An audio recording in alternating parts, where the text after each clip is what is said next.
Revenge tastes like copper pennies and burnt coffee.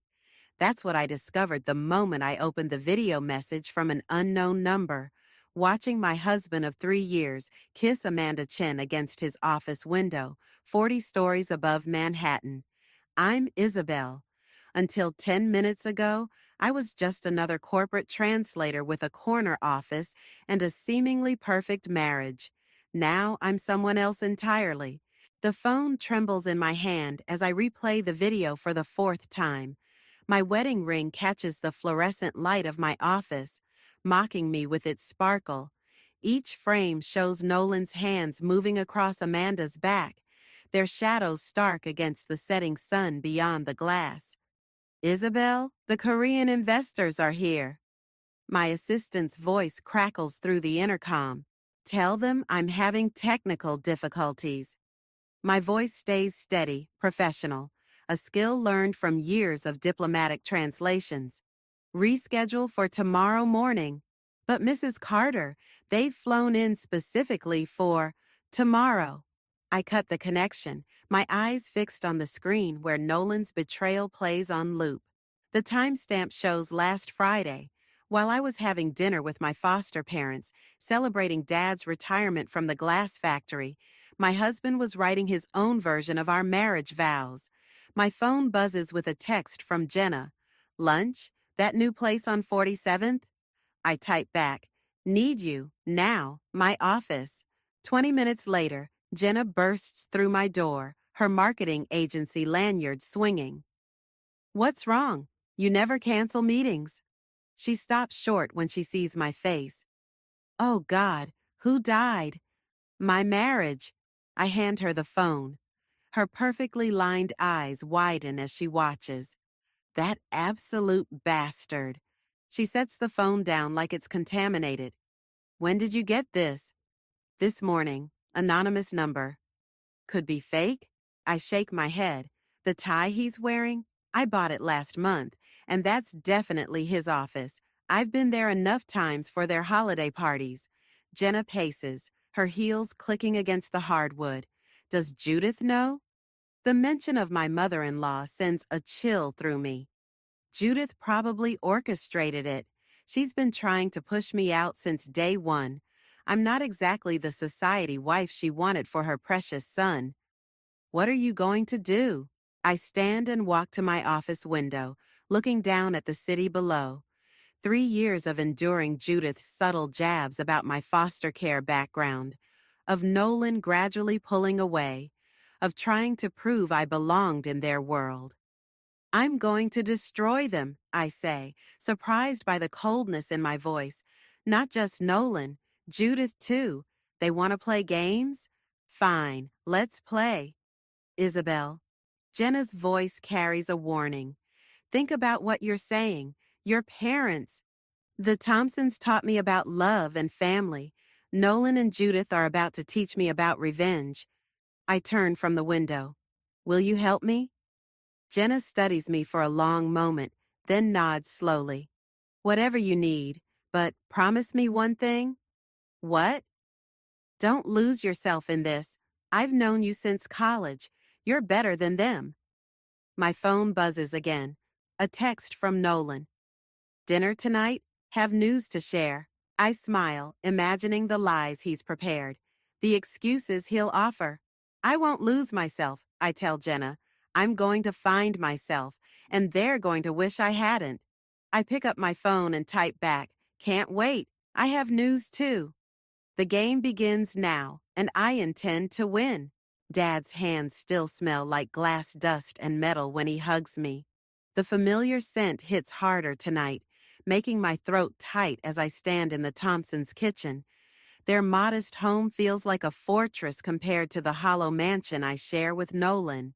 You're too thin, Mom says, sliding a plate of lasagna across the counter. Has that fancy husband of yours forgotten how to feed you? If she only knew. I force a smile, watching her bustle around the kitchen she's ruled for 30 years. Just busy with work, the Korean deal is taking up all my time. Speaking of work, Dad says, settling into his usual chair. How's Nolan handling the merger? Must be keeping him at the office late. The fork freezes halfway to my mouth. What merger? Dad's weathered face creases with concern. The Carter Financial merger with East Asian markets. It's been all over the business news. Thought you knew, being his wife and all. The lasagna turns to ash in my mouth.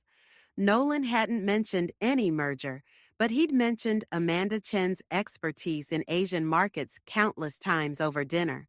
My phone vibrates. A text from Nolan. Where are you? Thought we were having dinner. Isabel? Mom's voice pulls me back. You've gone pale, sweetheart. I'm fine. The lie comes easily now. Just remembered I forgot to send an important email. Dad leans forward, his calloused hands folding on the table. Something's wrong. Real wrong. I can see it in your eyes, same as when you first came to us. Richard, Mom warns, but he continues. Remember what I told you then? About broken glass? I nod, throat tight. That even shattered pieces can be melted down and made new. That's right. Whatever's broken, it can be fixed or reformed into something different, something stronger. My phone buzzes again. Judith this time. Darling, Nolan says you're not answering. We have wonderful news to discuss. Don't be difficult. I have to go. I stand abruptly, chair scraping against linoleum. There's something I need to handle. Mom catches my arm as I reach the door. Isabel Thompson Carter, you listen to me.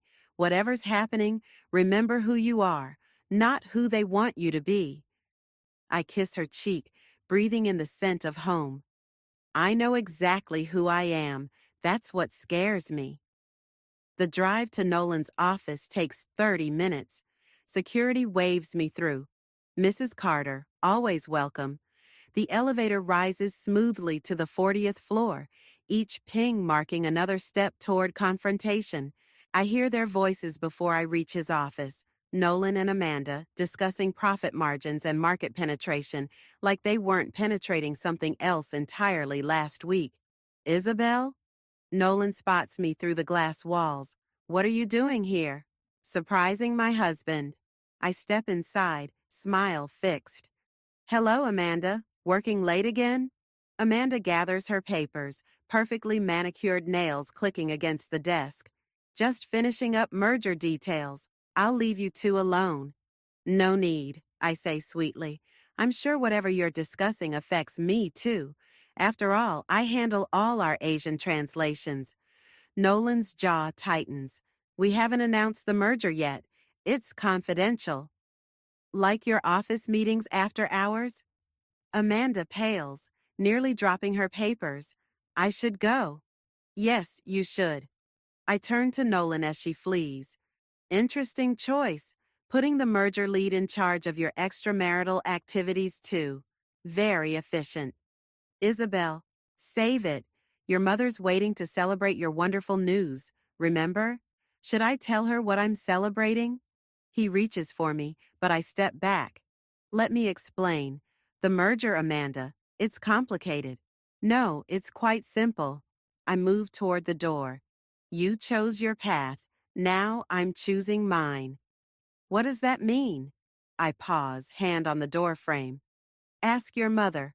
I'm sure she can explain how quickly things can shatter. The elevator doors close on his confused face. In my pocket, my phone buzzes with another message from Judith. I delete it without reading. Dad's right. Broken things can be reformed. But sometimes they come back sharper than before. The Carter family estate looms before me like a medieval fortress, all stone and judgment. Judith's annual garden party swirls across the manicured lawn, a sea of pastels and pearls, wealth dripping from every carefully curated conversation. I adjust my simple black dress, a deliberate choice among their summer florals. Isabel, darling. Judith materializes beside me, champagne flute in hand. We missed you at the club fundraiser yesterday. Amanda gave quite the impressive presentation about the merger. Of course she did. I was having dinner with my parents. The Thompsons. She says their name like it's a medical condition. How quaint, though perhaps it's time to focus more on your actual family. You mean like you've been focusing on my marriage? Her perfectly lined eyes narrow. I don't know what you're implying. Then let me show you. I pull out my phone, opening the email I discovered this morning. Interesting correspondence between you and Amanda Chen from 6 months ago. My son needs someone who understands our world. Your words, I believe? The champagne flute trembles slightly. You've been going through private emails? Amazing what people will share when they feel wronged. Amanda's assistant was quite helpful after you had her fired last week. Mother? Nolan approaches, his smile faltering as he reads the tension. Everything all right? Show him, I say to Judith. Tell him how you orchestrated every lunch meeting, every late-night project with Amanda, how you promised her partnership in the merger if she could. What was the phrase? Help Nolan see his potential beyond his current situation? Isabel, you're making a scene. Judith's voice drops to a harsh whisper. No, Mother, she's telling the truth. Amanda appears, clutching a manila envelope. I'm sorry, Nolan. I can't do this anymore. She hands him the envelope. Everything's here. The emails, the promises, the planned accidental meetings. Nolan's face drains of color as he reads. Mother, what did you do? What any mother would do. Judith straightens, mask firmly in place. That girl was never going to fit into our world. Look at her, still clinging to her factory upbringing while we're trying to close deals with international markets. That factory girl, I step closer, just secured the Korean translation contract your merger depends on. Check your email, Nolan. They're only willing to work with me as lead translator. Funny how quickly loyalty shifts when people discover manipulation. You can't, Judith starts, but Nolan cuts her off. Stop. His hands shake as he looks between us. Isabel, I never knew about the emails, about my mother's involvement. But you knew about Amanda. You chose to act on my mother's orchestrations. I turn to the gathering crowd of guests. Just like you chose to hide the merger from me while parading your affair through your office windows. Gasps ripple through the crowd. Judith's carefully constructed social facade cracks like thin ice. I loved you, I tell Nolan, voice steady. But your mother was right about one thing. I don't belong in your world. Because in my world, we don't destroy people to climb higher.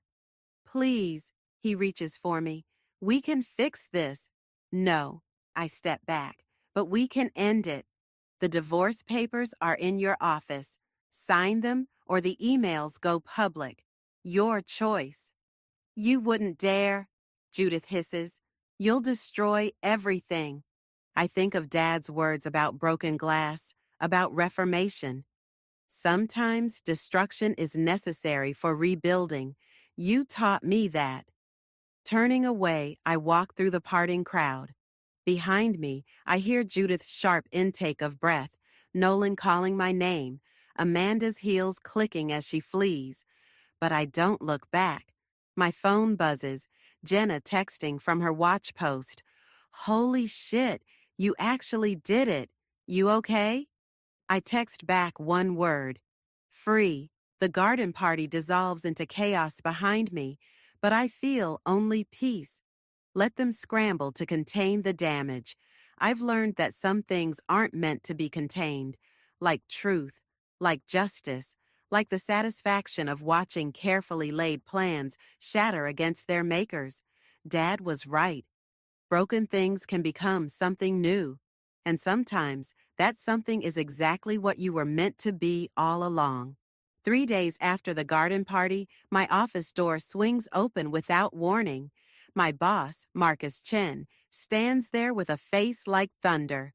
Behind him, Judith Carter smiles like a shark scenting blood. Isabel, we need to discuss your position with the company. Marcus closes the door, trapping us in this perfect triangle of tension. Of course. I keep my voice steady, though my fingers curl against the desk. Is this about the Korean contract? This is about your abuse of company resources, Judith cuts in, accessing private emails, threatening corporate partnerships, using translation contracts as leverage for personal vendettas. I look at Marcus. Interesting accusations from someone who doesn't work here. Mrs. Carter sits on our board now, Marcus says, not meeting my eyes.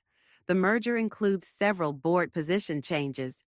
Of course it does. I should have seen this coming.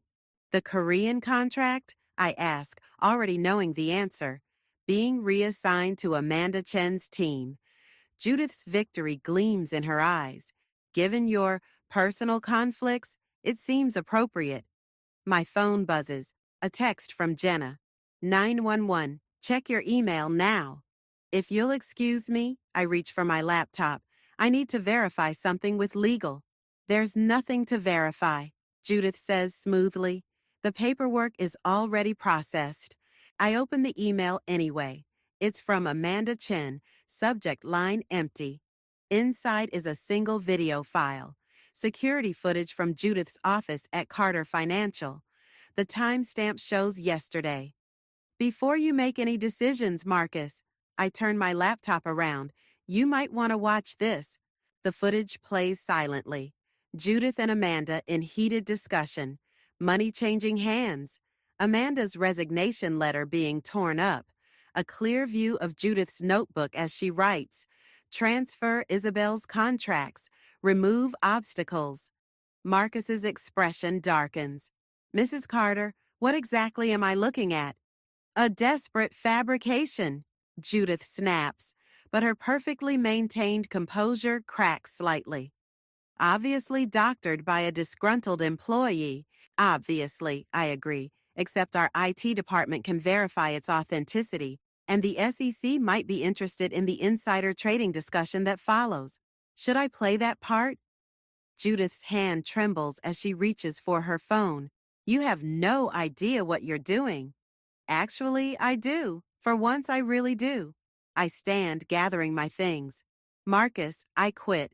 But before I go, check the merger documentation. Carefully, especially the parts about asset distribution and board control. Understanding dawns in Marcus's eyes. He turns to Judith. You were never authorized to offer those board positions, were you? I'll handle this, she hisses into her phone. Nolan, get over here now. He can't, I tell her. He's meeting with the SEC. Apparently, someone sent them some very interesting emails about the real structure of the merger. Did you know Amanda keeps excellent records? The color drains from Judith's face. You vindictive little... Careful, I cut her off. The security cameras in here work too. Marcus moves toward the door. I need to call our lawyers. Do that, I say, picking up my bag. Oh, and Judith, the Thompsons send their regards. Dad says sometimes the smallest cracks are what bring down the whole structure. She follows me to the elevator, fury radiating from every designer-clad inch. You think you've won? You're nothing. A charity case playing at success. The elevator arrives with a soft ding.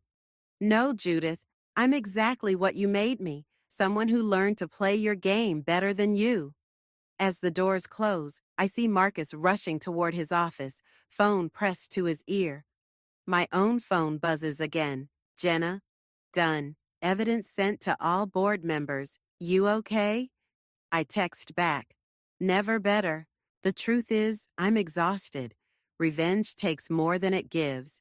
But as the elevator descends, I feel something else breaking free. Not just from Judith's schemes or Nolan's betrayal, but from my own fear of being that unwanted foster child again. Sometimes you have to shatter everything to find out what you're really made of. And sometimes what breaks you free is exactly what they never thought you'd use against them, the truth they taught you to hide. Jenna's apartment looks like a war room. Laptops, documents, and takeout containers cover every surface. The wall behind her couch displays a timeline of Judith's manipulations. Photos, emails, financial records. 3 weeks of meticulous planning comes down to tomorrow night's charity gala. The guest list leaked, Jenna says, tapping her laptop. Every board member from both companies will be there. Perfect timing. I study the security layout she's pulled up. And the video? Loaded on every screen in the ballroom. One click and her phone rings, cutting her off. She frowns at the screen. It's Amanda. My stomach tightens. Speaker. Amanda's voice crackles through, breathless and panicked. Isabel, they know. Judith somehow found out about tomorrow. She's planning something. What exactly? I keep my voice steady despite my racing pulse. I don't know, but she met with your parents today. The room tilts. The Thompsons? When? This afternoon, at the factory. I followed her there after she left the office. Jenna grabs my arm as I reach for my keys. Isabel, wait. This could be a trap. Those are my parents. I shake her off. She's already taken everything else. Exactly why you need to think this through. What would your dad say? Dad's words echo in my head. Sometimes the strongest glass has invisible flaws. My phone buzzes. Judith. Dinner tomorrow? Just us girls. So much to discuss about family loyalty. She's baiting you, Jenna warns. I know, I text back. Looking forward to it. Amanda's voice cuts through the tension. There's more. Nolan's been moving money, large amounts, offshore accounts. Can you track it? Already did. He's liquidating everything, including your joint assets. The betrayal hits like a physical blow. Even now, after everything, he can still hurt me. Isabel? Jenna's watching me carefully. What do you want to do? I walk to her wall of evidence, touching a photo of Nolan and me from our wedding day. We looked so happy, so real. We moved tonight. The gala's tomorrow. They're expecting tomorrow.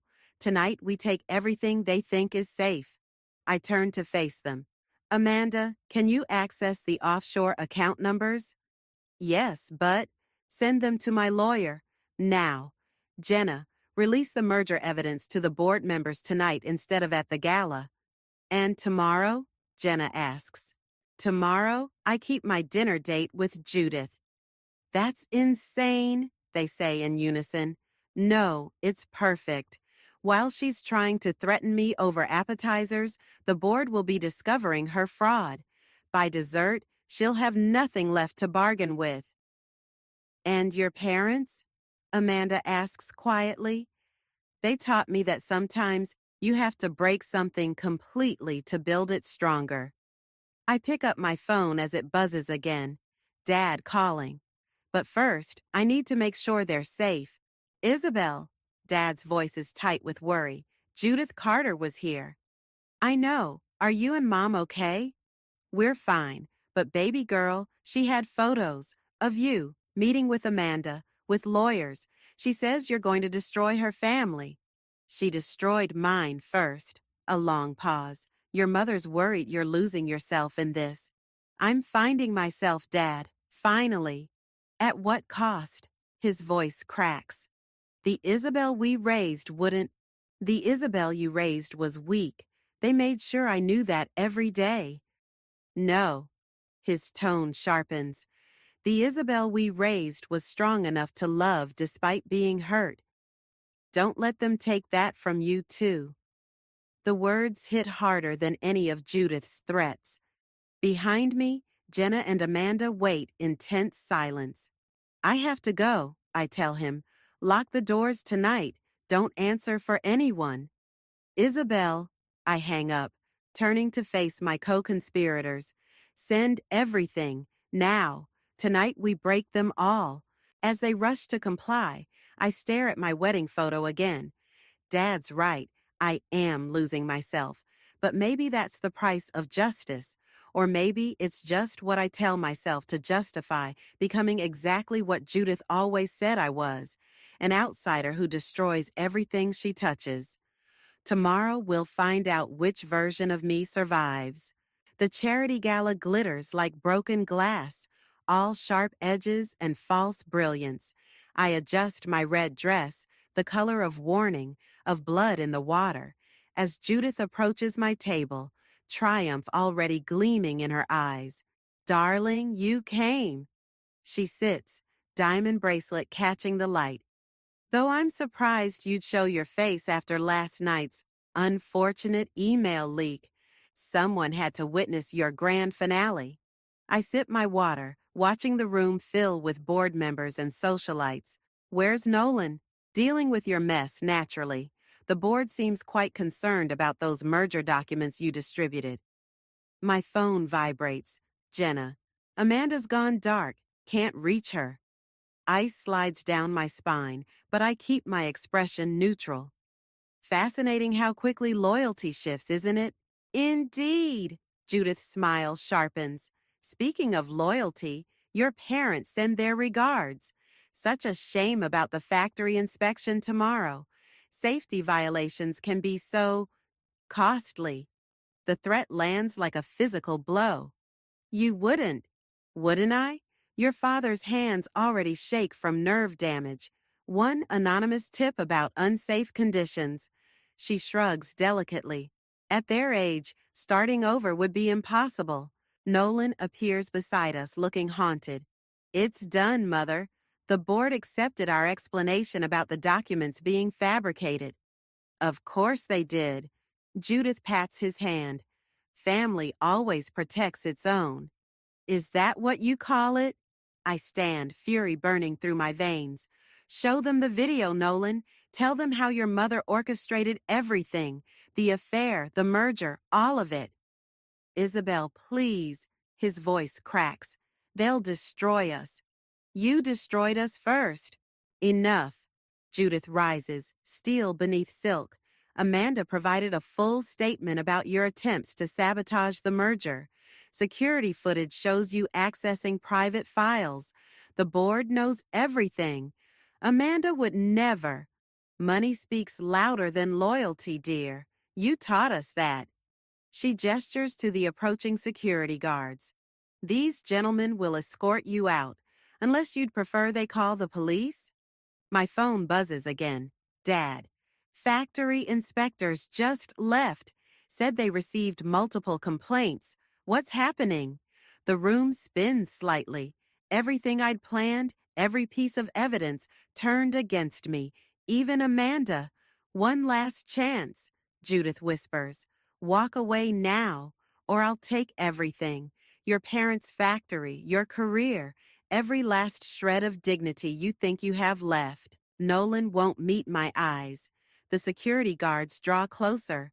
Around us, the gala continues its glittering dance, oblivious to the destruction at its center. You're right, I say finally. You win. Smart girl. Judith's victory glows complete. I knew you'd see reason. I turn toward the exit, then pause. Just one thing. Yes, Dad always said glass breaks in unexpected ways. I pull out my phone, clicking a single button. Every screen in the ballroom flickers to life, showing security footage from Judith's office. Not the merger meetings, but something far more damning. Judith watches in horror as her own voice fills the room. The merger's a shell game. Transfer the assets before anyone realizes. Then we'll strip the company bare. The footage continues, revealing every detail of her plan. Not just the affair or the merger, but years of fraud, manipulation, and corruption. She lunges for me, but security catches her arms. Different security now. SEC agents who've been waiting for exactly this moment.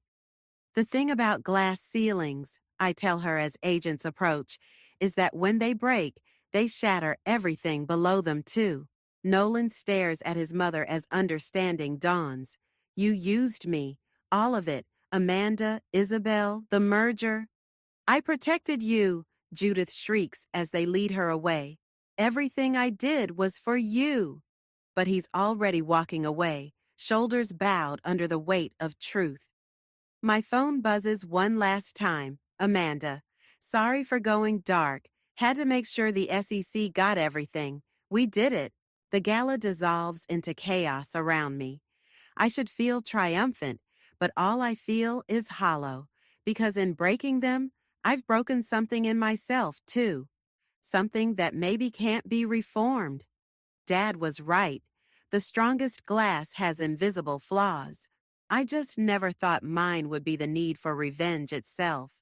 The police station's interview room feels like a tomb. Judith sits across from me, her designer suit exchanged for prison orange, her perfectly manicured hands now bare of jewelry. Only her eyes remain unchanged, cold, calculating, deadly. Come to gloat? She adjusts her cuffs with practiced elegance, as if they're silk instead of steel. I came to return something. I place her diamond bracelet on the table. Nolan asked me to give it back. My son wouldn't. Your son signed a full confession this morning. About everything. I push a document across the table, including what really happened to his father. The mask slips just for a moment. Fear flickers across her face before the ice returns. You have no idea what you're talking about. The merger wasn't your first cover-up, was it? 20 years ago, when Carter Sr. threatened to expose your embezzlement, you arranged an accident. Like father, like son, both sacrificed for your ambition. Prove it. Already did. Amazing what people remember when offered immunity. The mechanic who tampered with the brakes was very cooperative. She lunges across the table, mask shattering completely. Guards rush in, but not before her nails rake my cheek. You destroyed everything. You did that yourself. I touch the blood on my face. Every manipulation, every lie, every person you sacrificed, it all led here. I protected my family. You destroyed your family and mine. Your family? She laughs, harsh and broken. Those factory workers who took in strays? That's not family, that's charity. The door opens. Nolan stands there, looking older than his years. Stop, Mother. It's over. Darling, please. Everything I did was for me? No. His voice cracks. It was for you. Always for you. Dad knew it. Isabel knew it. I just didn't want to see it. Nolan, the SEC found everything. The offshore accounts, the shell companies, Dad's accident report. I signed the confession because it was true. All of it. Judith collapses into her chair, defeat finally breaking through her armor. You were supposed to be perfect. Both of you. My perfect family. There's no such thing, I tell her. Real family loves despite the imperfections. Something you never understood. My phone buzzes. Dad, coming home soon? One last thing. I pull out a final document. The factory inspection, it passed, with honors. Dad's safety protocols exceeded every standard. Your last attempt to hurt them failed, too. Nolan touches my arm. Isabel, I'm sorry. For everything. I know. And I do. In his eyes, I see the same trapped child I once was, desperate for love that came with conditions. Was any of it real? He asks. Us? Parts were, but we both lived someone else's story for too long. Judith watches this exchange with dawning horror, not at her situation, but at the realization that her control is truly broken, her son choosing truth over protection, her perfect world crumbling not from external forces, but from within. You think you've won? Her voice turns venomous. You're still that unwanted child playing dress-up in our world. Nothing will change that. You're right. I gather my things. I am that child, the one who survived foster homes and rejection and your manipulation, the one who learned that real strength isn't in destroying others, but in choosing not to. How noble, she sneers. And yet here we are, after your perfect revenge. No, here we are after justice. The difference is, I can walk away. I head for the door, but Nolan's voice stops me. What happens now? Now, you tell the truth, all of it, and maybe someday you'll build something real from the ruins. And you? I look at my phone, at Dad's message waiting for a response. I'm going home, to my family. Behind me, Judith calls out one last time, but her words fade against the guard's shutting door. Her power, her threats, her perfect world, all shattered like the glass she thought would cut me. Sometimes the strongest things aren't the ones that never break, but the ones that learn to rebuild from the pieces. The glass factory's furnace roars like a living thing, turning sand into possibility. Dad stands at the controls, his hands steady now that the threat of inspection has passed. He doesn't look up when I enter, but his shoulders relax, recognizing my footsteps. Got something to show you, he says, adjusting the temperature. New technique we're trying. I watch as he pulls a glowing mass from the furnace. With practiced movements, he shapes it, not into the usual perfect spheres or cylinders, but into something deliberately irregular. See these imperfections? He points to the subtle waves and bubbles in the cooling glass. Japanese technique, kintsugi for glass. The flaws make it valuable. Dad found this in the office. He hands me an envelope, worn at the edges. Inside is a photo. Me at 12, newly arrived at the Thompsons. All sharp edges and distrust. Remember what you said that first night? That I'd leave before you could send me away. And I told you that broken things belong together. My throat tightens. I almost became her, Dad. I wanted to destroy them so badly. But you didn't. He sets the cooling glass aside. You chose justice over vengeance. That's the difference between you and Judith. My phone buzzes. An email from Marcus Chen. The Korean contract is still mine if I want it. A chance to rebuild on my own terms. Speaking of justice, Mom appears in the doorway. Someone's here to see you. Amanda Chen stands in the factory office, looking out of place in her designer suit. I had to tell you myself, she says, turning, about the anonymous video. You sent it? She shakes her head. Robert Kane did, Judith's former CFO, the one she framed for embezzlement 5 years ago. He'd been gathering evidence against her for years. The affair just gave him the final piece. Why are you telling me this? Because you deserve to know you weren't the first person she tried to destroy, but you were the first one strong enough to stop her. Through the window, I watch Dad return to his work, adding more flawed pieces to his collection, each one unique, valuable, not despite its imperfections, but because of them. What happens to Nolan? I ask. Probation, in exchange for his testimony. He's selling everything, paying back what his mother stole. Amanda hesitates. He asked about you. Tell him I'm where I belong. After she leaves, I join Dad at the furnace. He hands me a pair of gloves, worn smooth from years of use. Together, we pull another piece from the fire. It's harder this way, he explains as we shape the glass, controlling the flaws, making them beautiful instead of hiding them. But worth it. Like family? He smiles. Exactly like family. My phone buzzes again, Jenna this time. Dinner tonight? World needs celebrating. But I'm already where I need to be. In this factory that smells of heat and possibility, watching Dad turn broken things into art, feeling Mom's presence behind us, steady as a heartbeat. You know, Dad says, examining our finished piece, glass has memory. Even after you reshape it, it remembers what it used to be, carries those experiences in its structure. I think of Judith in her prison cell, of Nolan facing his truth, of my own journey from revenge to justice. We all carry our past, shaped by it, but not bound to it. One more? Dad gestures to the furnace. I pull on the gloves, feeling their familiar weight. One more. Together, we reach into the fire, ready to make something new from the heat and pressure of transformation. Not perfect, not flawless, but real.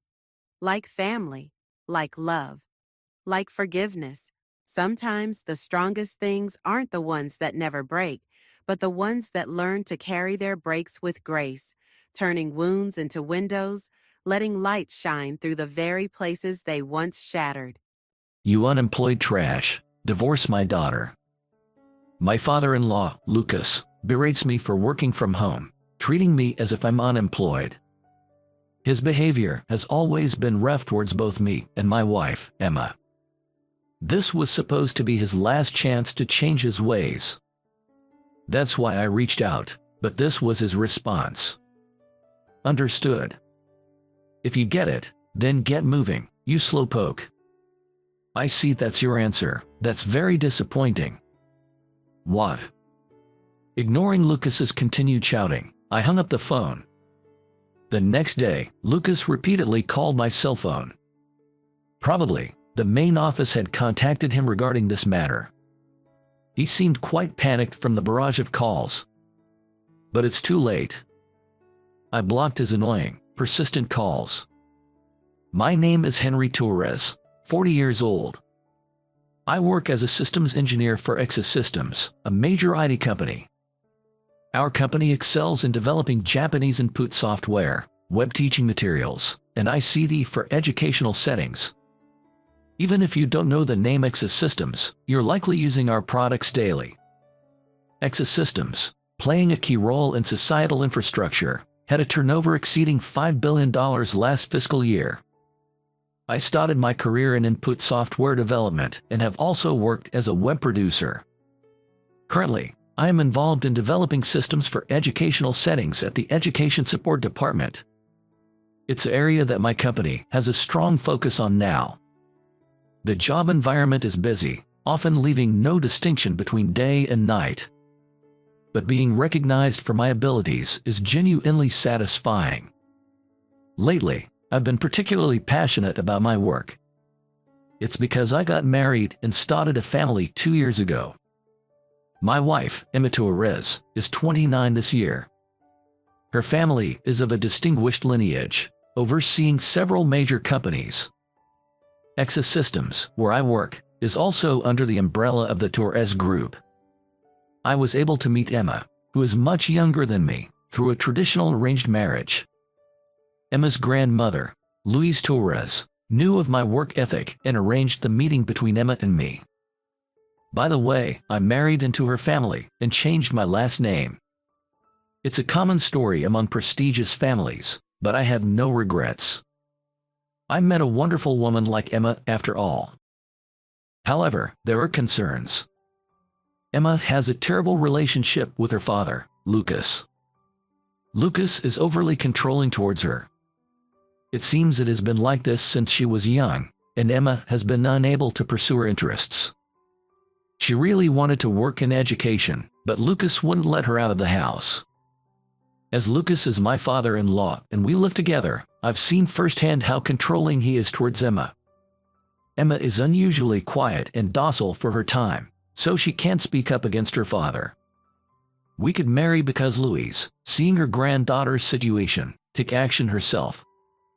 Louise was also present at the arranged meeting. Perhaps that's why Lucas has such a bad impression of me. From his perspective, I'm practically a villain for taking Emma away. Even if we lived apart, he seems intent on confronting us, so I try to reduce friction as much as possible. I'm okay. I'm used to unfair treatment. But I want to somehow free Emma from Lucas. That's what I've been thinking, but things haven't been going well. This situation changed due to a shift at my workplace. With the construction of Exosystems' new building and departmental reorganization, I temporarily shifted to mainly working from home.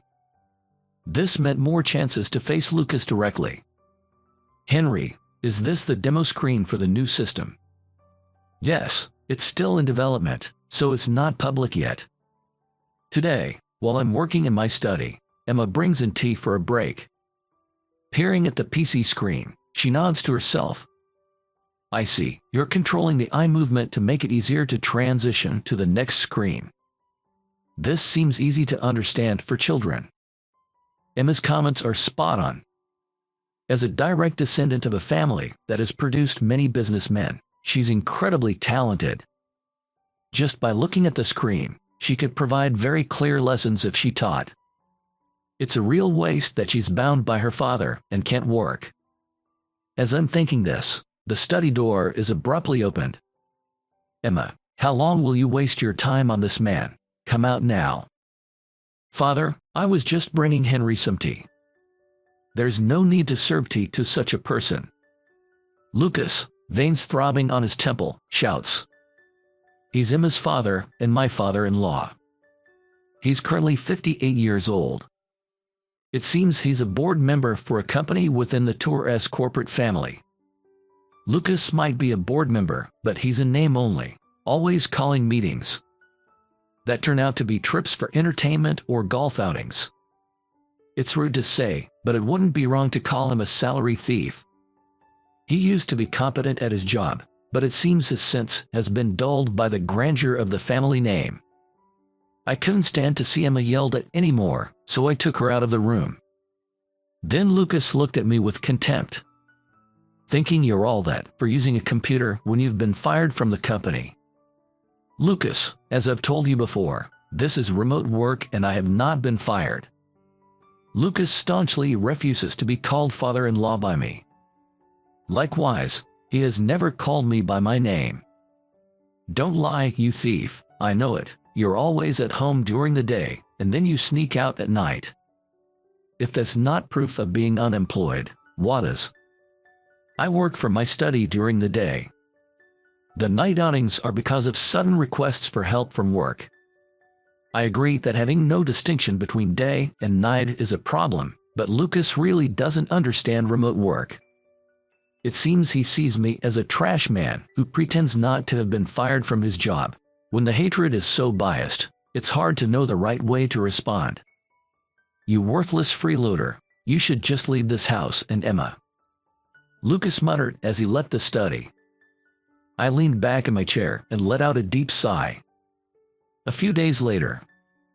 As usual, I was working from home when I took a break and went down to the living room. There, unusually, I came upon Emma and Lucas arguing. Emma, wake up, he's no good. Father, you always criticize Henry. He is not like that. Emma's voice was soft but clear in her rebuttal. Lucas seemed frustrated that Emma, who had always been obedient, was now not listening to him. I stepped between them, clearly to support Emma. Lucas, please calm down. Stop raising your voice at Emma. You. Emma, thank you for standing up for me. It's okay here. Go down and relax for a bit. Emma seemed like she wanted to say more, but I assured her out of the living room. I faced Lucas. He was grinding his teeth and glaring at me fiercely. Emma's change in attitude is because you instigated it, isn't it? I will never forgive you. That's not true. It's because Lucas keeps her too restricted. Please realize that. My words heat up as I defend Emma. Lucas, trembling with anger, suddenly pushes me. Me, keeping Emma tied up. Ridiculous. There's no one in this world who understands Emma better than I do. It's that belief that's restraining her. Still saying that, fine. If that's how far you're going to go, I have my own plans. With that, Lucas storms out of the living room, leaving me somewhat taken aback. I had expected him to hurl more insults, but that didn't happen. Yet, there was no way he would back down quietly. The next day was a day to go into the office. I had planned a meeting with a client about the educational system we introduced last month. Although online meetings are convenient, building trust is different when meeting in person. Some in education are not used to handling digital devices or systems, and some even resist them. It's also our important job to carefully explain how to use and leverage our products to such people. I believe that these efforts will lead to discovering new clients. By the time the meeting ended, It was already evening.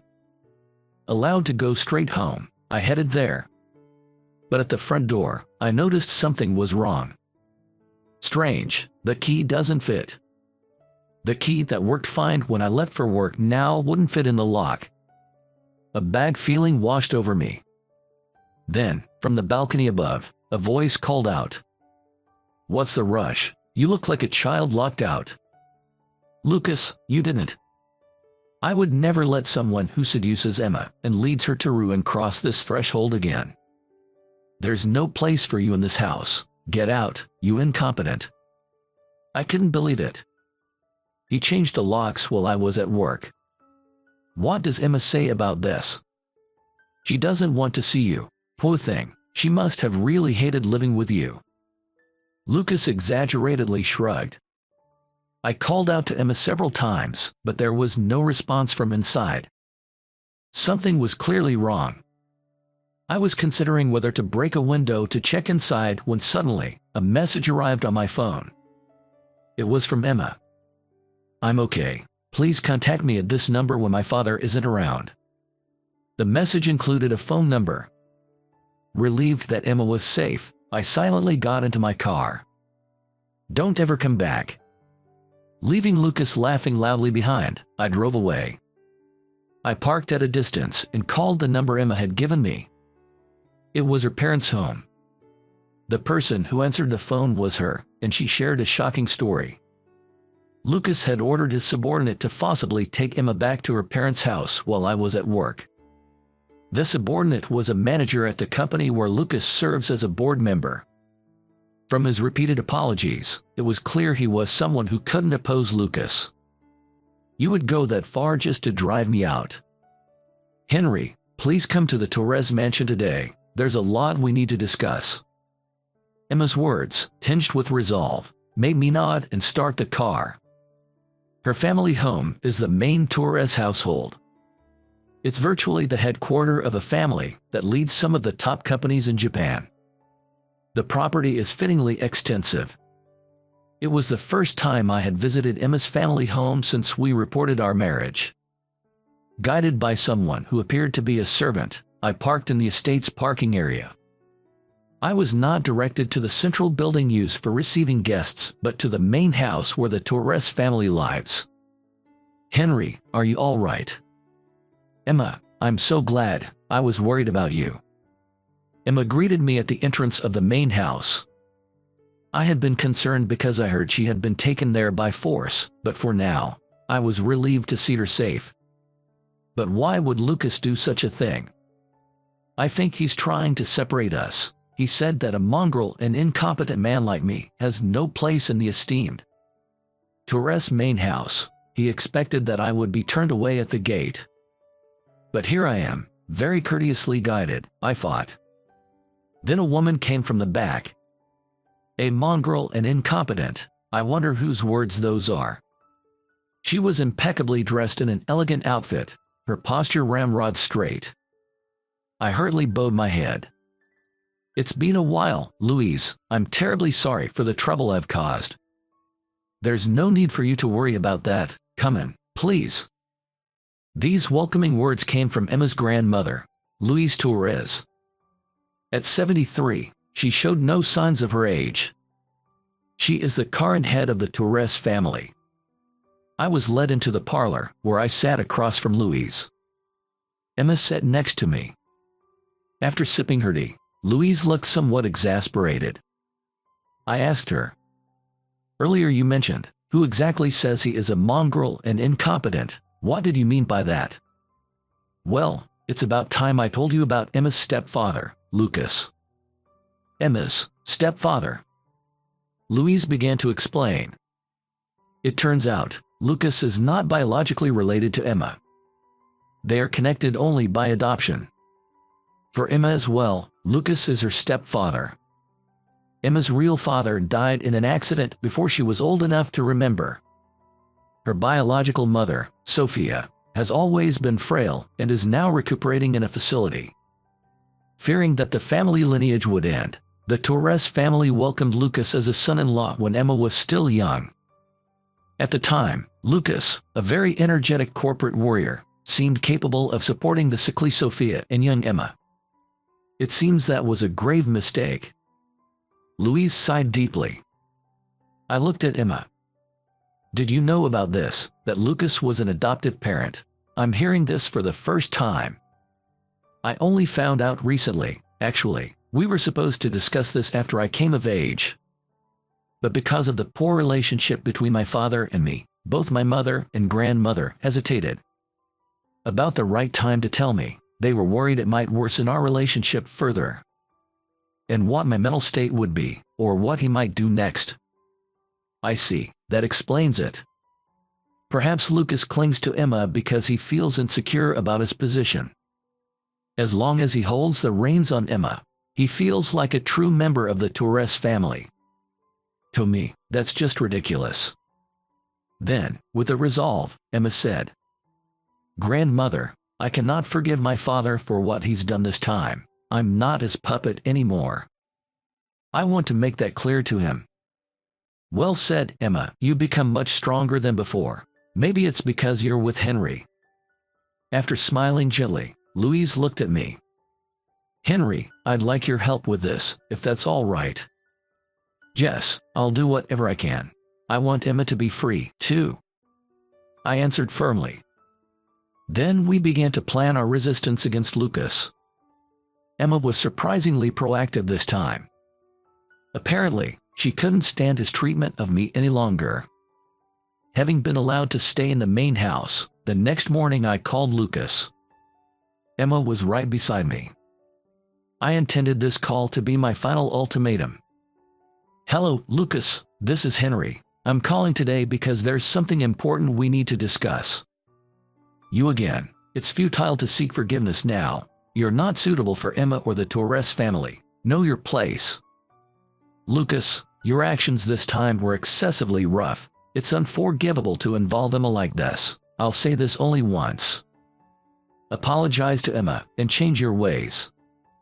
You dared to be with Emma. I won't forgive you, you wretch. Lucas became furious. He ignored my pleas and continued unilaterally. You jobless trash, divorce my daughter. As long as you cling to Emma, I'll tear you apart time and again. He shouted so loudly that Emma, next to me, could hear every word clearly. I nodded at Emma. She nodded back decisively. I replied. Understood. Okay then, if you understand, then act quickly, you slowpoke, and don't think about relying on the main house. This is all your fault. You will pay all the alimony, got it? I see that's your answer. That's very disappointing. What? Ignoring Lucas's continued shouting, I hung up the phone. Emma spoke up. Leave the rest to me. Are you sure? It seems out of character for you. No problem. Grandmother will be with me. Besides, I want to show that I've changed since meeting you. With that, Emma smiled brightly. The next day, as I drove to work, I noticed an incoming call from Lucas. Ignoring it, my phone kept ringing incessantly. Such relentless calling was almost ridiculous. Presumably, the main house had already informed Lucas about this issue regarding his behavior. He probably didn't expect that his demand for a divorce would reach the main house the next day. His panic was evident from his incessant calls. But it was too late. I had blocked his annoying calls. Several more days passed. Thanks to Louise's kindness, I was staying at the Torres main residence for a while. The servants, being very attentive, made life completely comfortable. However, I couldn't just take their kindness for granted. That day, I went to the office to gather some documents necessary for Emma's plan. Since my home PC was temporarily unusable, I also had to cover for that.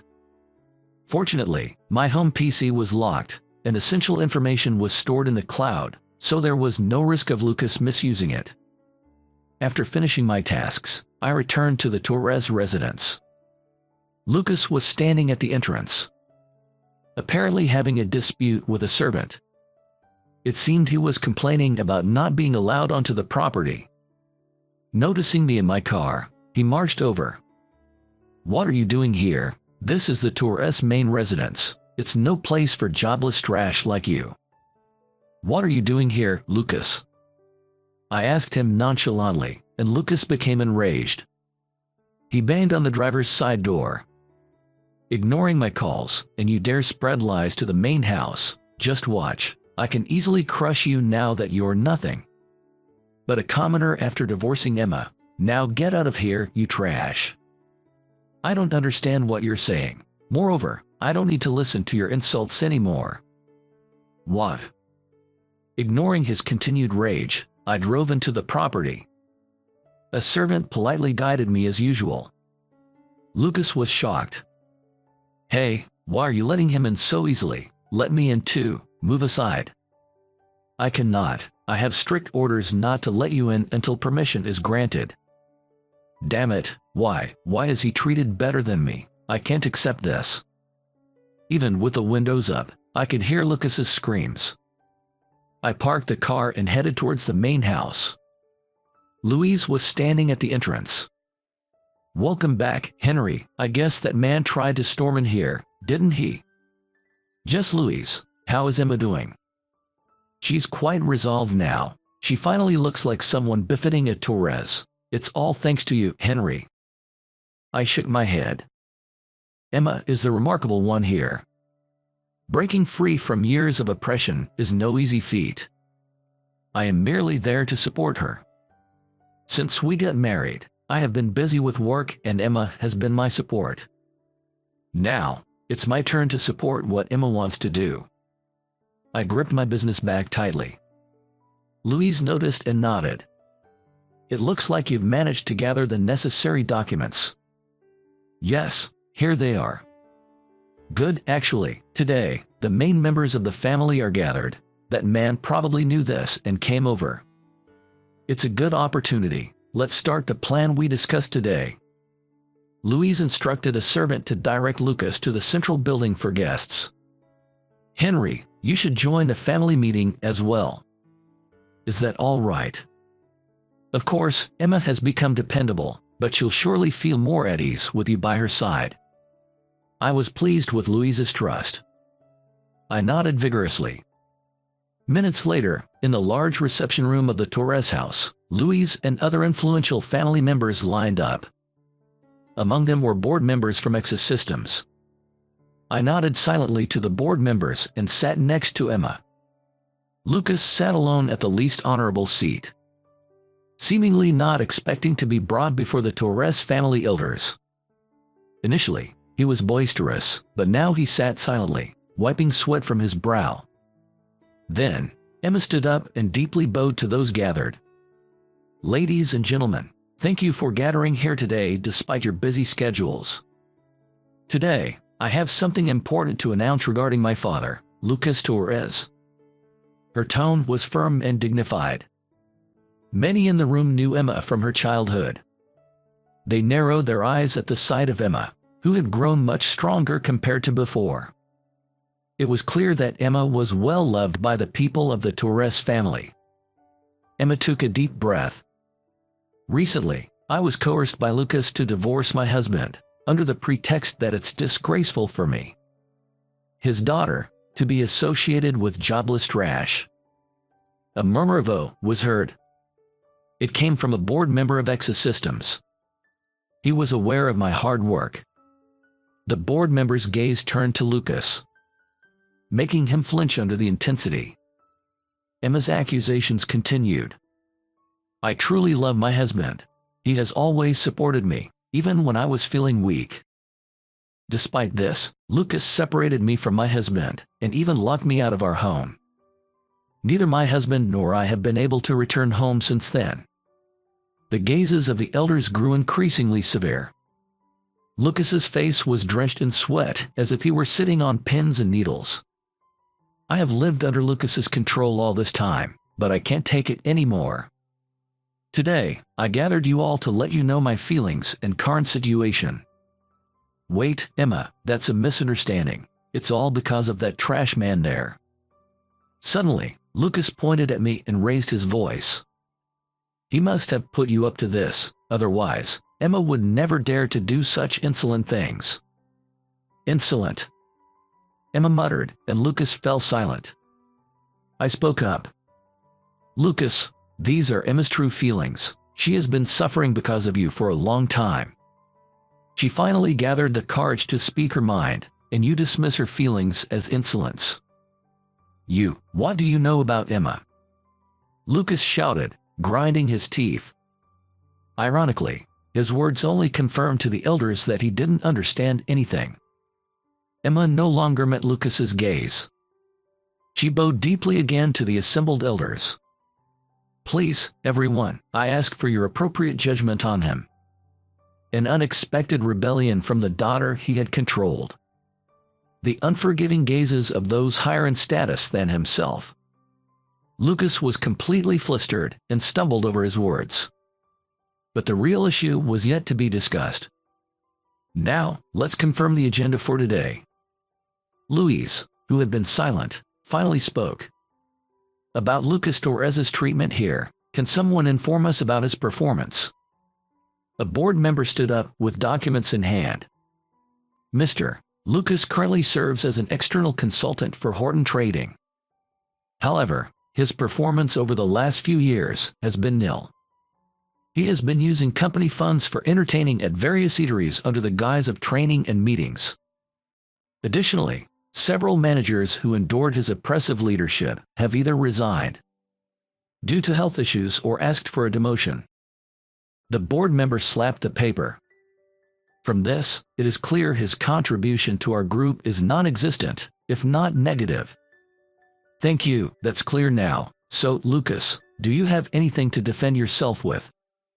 No, that's wrong, it's all a fabrication. A board member who was accused of fabricating the report glared at Lucas. Louise sighed. No valid rebuttal then. Let us proceed to the vote. Those in favor of divorcing Lucas Torres from the family and expelling him and appointing Henry Torres in his place, please raise your hands. What? Lucas was stunned. Honestly, I almost let out a weird noise myself because it was the first time I heard I would be taking Lucas's place. But the elders raised their hands without hesitation, including the board members from Exis Systems. Unanimous, it's decided then. I can't accept this. Why should I suffer this treatment? Suddenly, Lucas shouted out. And to think that jobless trash is going to replace me, that's absurd. He's more incompetent than me. Shall we let him explain himself then? Louise glanced at me. I took out the documents from my briefcase and walked over to Lucas. Please, take a look at this. It's the monthly sales figures from the team I belong to. What, $600,000? The ICT service I'm involved with for educational institutions was adopted by private schools in the city. Thanks to its positive reception, we've received inquiries from several clients who wish to implement our service. And sales are expected to continue growing.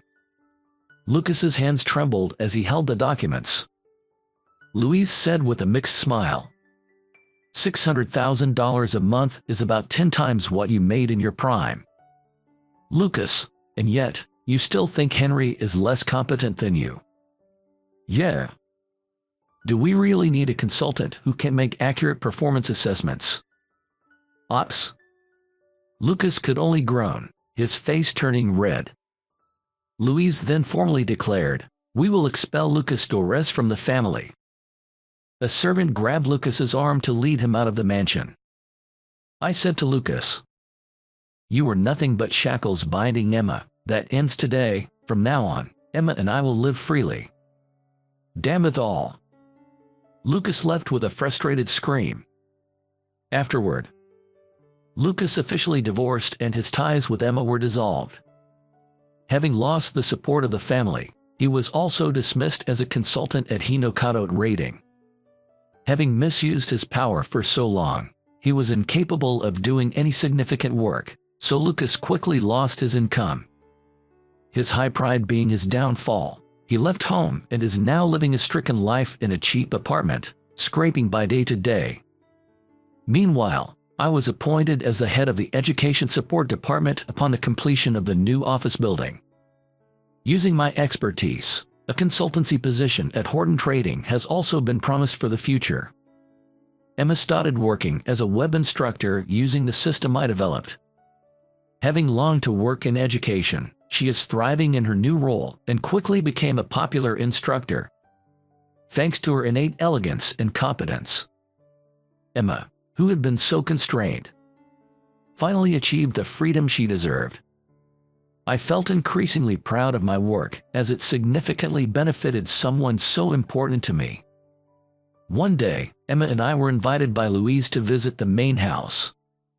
Sitting side by side on the tranquil veranda, we enjoyed some tea. In the midst of our business, this leisurely time was the ultimate luxury. This matter has also caused you trouble, hasn't it? No, not at all. Setting up marriages for the sake of the family might seem an outdated concept nowadays. Henry, if you ever feel burdened by a relationship with Emma or us, know that you are free to live your life. Emma looked at me. Seeing that she didn't say anything, perhaps she feared becoming controlling like Lucas had been. Then I knew what I needed to say. Then, I will continue to support the family even more. My feelings have not changed since I met Emma. With that, I took Emma's hand. I have never regretted marrying Emma. She is the most important woman in my life, and that will never change. Henry, I feel the same way. Emma smiled shyly as she squeezed my hand back. How lovely, you two are so sweet. Louise chuckled. Emma and I returned her smile. This story is titled, My Twin Sister and I Graduated from High School, but our parents gave her a trip to Hawaii, leaving me at home when they returned. They were shocked to see the expensive car that someone had given me for graduation. Hey everyone! So, I've been holding this in for a while and figured it's time to put it out there. My name's Natalie, 18 female, and I'm a twin. My sister Mia and I are only a few minutes apart, but honestly, it feels like we're living in different worlds. Everyone assumes twins are equals. Two halves of the same coin. Not in my case. With my family, Mia's the star, and I'm just the extra. Let me lay some background. Growing up in our house wasn't bad if you didn't mind playing second fiddle. Our parents, Linda and Robert Hayes, are classic suburban parents. Mom's a real estate agent, who looks like she lives for open houses and client lunches. Dad's an accountant, who runs his own little firm. Together, they're all about appearances. Nice house, perfect lawn, good schools. It's all about keeping up the image. But the image only really worked if Mia was front and center. I started noticing the difference in treatment when we were little. It wasn't obvious at first, more like a pattern that only became clear over time. Mia always got the shiny new things, while I got the leftovers. Like when we went shopping for school supplies, Mia would get the cool Lisa Frank folders and gel pens, and I'd end up with the generic stuff from the bargain bin. The holidays made it even clearer. Mia got the toys everyone wanted. I remember one Christmas when she got this huge Barbie dream house, and I got some off-brand doll that looked like it came from a garage sale. I didn't say anything, and my parents thought I'm okay with that. Even on our birthdays, Mia's gifts were flashier, and the decorations always felt like they were picked just for her. At first, I tried not to let it bother me. I thought, it's just stuff, right? But it wasn't just about the material things. It was how they treated her versus how they treated me. Mom would light up when Mia walked into a room, asking about her day, her friends, her school projects. When I tried to chime in, their attention would drift, like they couldn't wait for me to finish talking. It wasn't all bad, though. School was my escape. While Mia was busy being the center of attention at home, I buried myself in my studies. I was a good student. No, a great one. I aced my tests, finished assignments early, and always got glowing comments from my teachers. At first, I thought my parents might notice and maybe, just maybe, be proud of me, but they didn't. The only time they seemed to pay attention was when my success made Mia uncomfortable. She hated it when teachers called me the smart one, or when I got awards at school. I remember one time in middle school when I got a certificate for academic excellence. I was so excited, but Mia couldn't stand it. It's not that big a deal, she said. They give those to everyone. Her jealousy got worse in high school. I was taking honors classes and earning top grades. I'm kinda nerd, I won't lie. Meanwhile, Mia was more about popularity and sports. Not to say she wasn't smart, she could do well when she tried, but she didn't put in the effort. And yet, our parents still acted like she walked on water. One thing that really drove me crazy was how much money they spent on her. Mia got everything she wanted: designer clothes, extracurricular activities, and endless support. When she wanted to try ballet, they paid for lessons, costumes, and recitals. When I asked if I could take art classes, I got a flat, "We can't afford that." Somehow the budget always stretched for Mia's interests, but never for mine. Even when it came to chores, things were uneven. Mia hardly lifted a finger. If she did one small thing, Mom would shower her with praise. Meanwhile, I'd clean the entire kitchen and barely get a thanks. It wasn't just unfair, it was exhausting. I was feeling invisible. There were times I wondered if I could do something amazing: win a science fair, get a scholarship, solve world hunger, and they'd still only see Mia. That feeling of being unseen started to weigh on me, but I didn't know how to handle it. When I was 12, I overheard something that cemented it for me. I couldn't sleep and went downstairs for a drink of water. My parents were talking in the living room, their voices low but clear enough for me to catch. "Sometimes I think it would have been easier if we didn't have twins," Dad said. Mia would have been enough. My heart dropped. I stood there, my tears runned on my face. Mom didn't even argue. Instead, she sighed and said, "Mia's special. She's going to do great things. Natalie, well, she's fine." I felt something inside me shifted. That's when I realized there was no point in trying to win their approval. I'd never be Mia. And to them, that meant I'd never be enough. From that day on, I decided to focus on myself. I stopped caring about their validation and poured all my energy into school. If they didn't want to see me, fine. I'd make sure the rest of the world did.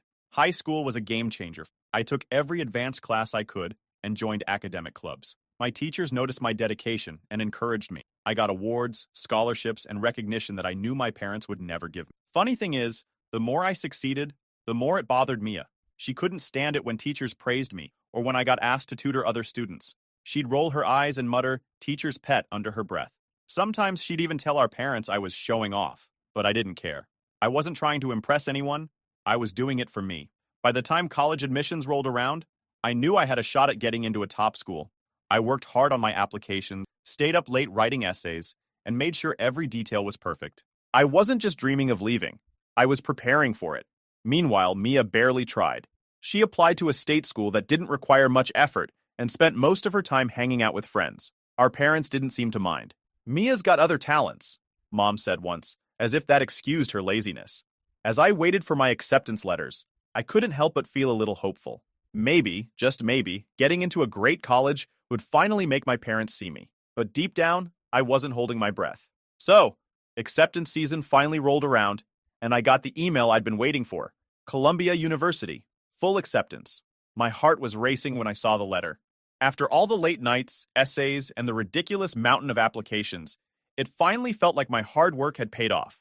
I printed the letter and brought it home thinking, maybe this will be it. Maybe this will be the thing that makes them see me. I know it's dumb, but a small part of me really thought my parents might finally look at me with some actual pride instead of the usual indifference. When I got home, though, I could already tell something was off. Mia was lounging on the couch, scrolling through her phone. Mom and Dad were at the dining table, their heads close together, surrounded by brochures. They didn't even look up when I came in. "Hey, I have some news," I said, holding up the acceptance letter. "Not now, Natalie," Mom said, waving me off without even glancing in my direction. "We're busy." That stung. "Busy with what?" I asked. "Hawaii," Mia said, smirking as she dragged the word out like it was some inside joke I wasn't in on. "Hawaii?" I repeated. My first thought was, wait, are we going on a family vacation? I started feeling a little excited. "What's going on?" Mom didn't even look up from the table. "Just something special," she said, sounding way too casual. I stood there, hoping for more. Like, "Hello? A little context, please?" But nope, nothing. Finally, Mia rolled her eyes. "Mom and Dad are planning a trip. You don't need to worry about it." Okay, that threw me off. Why wouldn't I need to worry about it? It's a family trip, right? Of course I'm included, right? I tried not to let it get to me.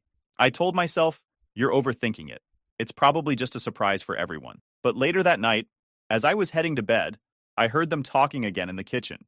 "It's going to be perfect," Mom was saying, her voice full of excitement. "Mia deserves something special before college. She's worked so hard." Worked hard? Mia barely did the bare minimum to get into state college. But okay, sure. Dad agreed. "Just the three of us. It'll be a nice family getaway. Just the three of us." And there it was. They weren't planning a family trip.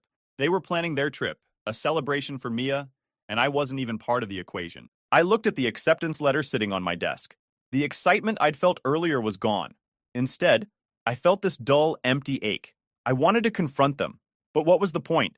I already knew what they'd say. The next day, I tried to piece together more details. I overheard snippets of conversations, caught Mia talking to her friends about beaches and resorts, and saw a confirmation email on Mom's open laptop. A week in Hawaii at some five-star hotel. Flights already booked. They didn't even bother hiding it from me. Not even giving any excuse, just business as usual. Like I wasn't even there. I kept my head down and went about my day. But inside, I was fuming. It wasn't just about the trip. It was about what it represented. No matter what I did, no matter how hard I worked, I'd always be second place. Mia, of course, couldn't resist rubbing it in. Every chance she got, she'd drop little hints. Mom says I'm going to love snorkeling, she'd say, looking right at me. Or, I can't wait to see the sunsets there. They're supposed to be incredible. I ignored her. If she wanted a reaction, she wasn't going to get it from me. A few days before the trip, I decided to see my school counselor for advice.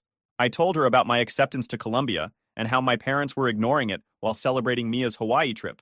She listened and told me I should be proud of my achievements. I thought that was the end of it. But you know that you cannot trust school counselors at all? I don't know why I even told her. I guess I was desperate. The next day, Mom came home furious. Natalie, what lies did you tell your counselor? She snapped. What are you talking about? I asked, confused. She called me. She said you're making it sound like we don't care about you or support you. Do you have any idea how embarrassing that is? I didn't lie, I said quietly. I told her the truth, that you're ignoring me and celebrating Mia. Her face turned red. Ungrateful. That's what you are. We've given you everything, and now you're trying to make us look bad? You've always been jealous of Mia. She stormed out, leaving me standing there. No matter what I did, I'd always be the problem. And this incident didn't even got my mom thinking maybe she's making a mistake, or maybe I am hurt. She didn't give a shit. The morning of their trip came faster than I expected. I was in the kitchen making breakfast when I heard them loading their suitcases into the car. Mia walked in looking like she was already in vacation mode. Don't worry, sis, she said. I'll send you pictures. You know, so you can live vicariously through me. My mom told me to take care of the house before she got in the car. My dad gave me a quick goodbye wave. As the car pulled out of the driveway, I watched from the window. For a split second, I felt a pang of sadness. Not because I wanted to go to Hawaii, but because it was another reminder of where I stood in their eyes. And yeah, that's it. My family are off to Hawaii, celebrating a milestone of my twin like she was the only one in the family with accomplishments. Meanwhile, I am here, left to take care of the house like some live-in maid. Part of me wants to be furious, to scream and yell and break something, but mostly I just feel stuck. I don't want to feel like this anymore. I don't want to keep swallowing their treatment like it's normal or something I just have to accept, but I don't know what to do. Right now, I'm stuck between wanting to prove my worth to them and realizing I shouldn't have to. I shouldn't need to beg for basic respect or acknowledgement. But how do you let go of something you've been chasing your whole life? I'm open to any advice or suggestions because, honestly, I feel lost. If you've got any ideas, I'm all ears. Update 1. Hey everyone, it's me again. After everything that's happened, I'm sitting here realizing I've spent way too much of my life waiting for things to change. Waiting for my parents to notice me. Waiting for Mia to stop being the center of their universe. Waiting for someone to say, hey Natalie, you matter too. But you know what? I'm done waiting. Once they were gone, the house was eerily quiet. I sat on the couch, trying to figure out what to do next. That's when I remembered something I hadn't thought about in years. I don't even know how it came into my mind. When I was younger, I overheard Mom having this heated argument on the phone. She was talking to her brother, Uncle Jack. She said he was a bad influence and an embarrassment, and she basically told him to stay out of her life. At the time, I didn't think much of it. I barely knew anything about him, except that he lived nearby and wasn't part of our family picture-perfect bubble. But sitting there in that empty house, it hit me. Maybe Jack was exactly the person I needed to talk to. Someone who'd been pushed out of their lives for not fitting into their mold. Someone who might actually understand what it feels like to be on the outside looking in. Grabbing my laptop, I did a quick search and found his address. It wasn't far, just a few miles away. Before I could talk myself out of it, I grabbed my keys and headed out the door. I honestly needed to go somewhere anyway. I didn't know what I was expecting when I got there. His house was small and modest, with a front yard full of overgrown plants. I hesitated for a moment, then knocked on the door. When he answered, I froze. He looked older than I'd imagined, with gray streaks in his hair and a worn flannel shirt. For a second, I thought I'd made a mistake. Can I help you? He asked, his brow furrowing. Hi, I said awkwardly. I'm Natalie, Linda's daughter. His eyes widened. Linda's daughter? He stared at me for a moment, then smiled. Well, I'll be damned. Come on in. The inside of his house was cluttered but cozy. He led me to the kitchen, where he poured us both cups of coffee. So, he said, leaning back in his chair, what brings you here? I hesitated, unsure how much to say. It's complicated. Let's just say things aren't great at home. Linda always was a piece of work, Jack said with a dry laugh, shaking his head. I'm not surprised things turned out this way. She's been like that for as long as I can remember. I was confused and curious. What do you mean? His expression shifted slightly, something between frustration and sadness. Let's just say your mom's got her priorities, and they don't always include doing the right thing. He glanced at me, almost like he wanted to say more but stopped himself. Just keep in mind, Natalie, you're not the first person in this family to get pushed aside for speaking the truth. So there I was, sitting in Uncle Jack's kitchen, sipping coffee and spilling parts of my life story to someone I barely knew. I didn't mean to unload so much, but once I started talking, it all just came pouring out. I told him about Colombia, about how hard I'd worked to get in, and about how my parents barely seemed to notice. I wasn't planning on mentioning the Hawaii thing, but it slipped out. They're on a trip right now, I said. A family trip. Except, I wasn't invited. His eyebrows raised. Let me guess. Mia's there? Of course, I said, laughing bitterly. They're treating it like some big celebration for her.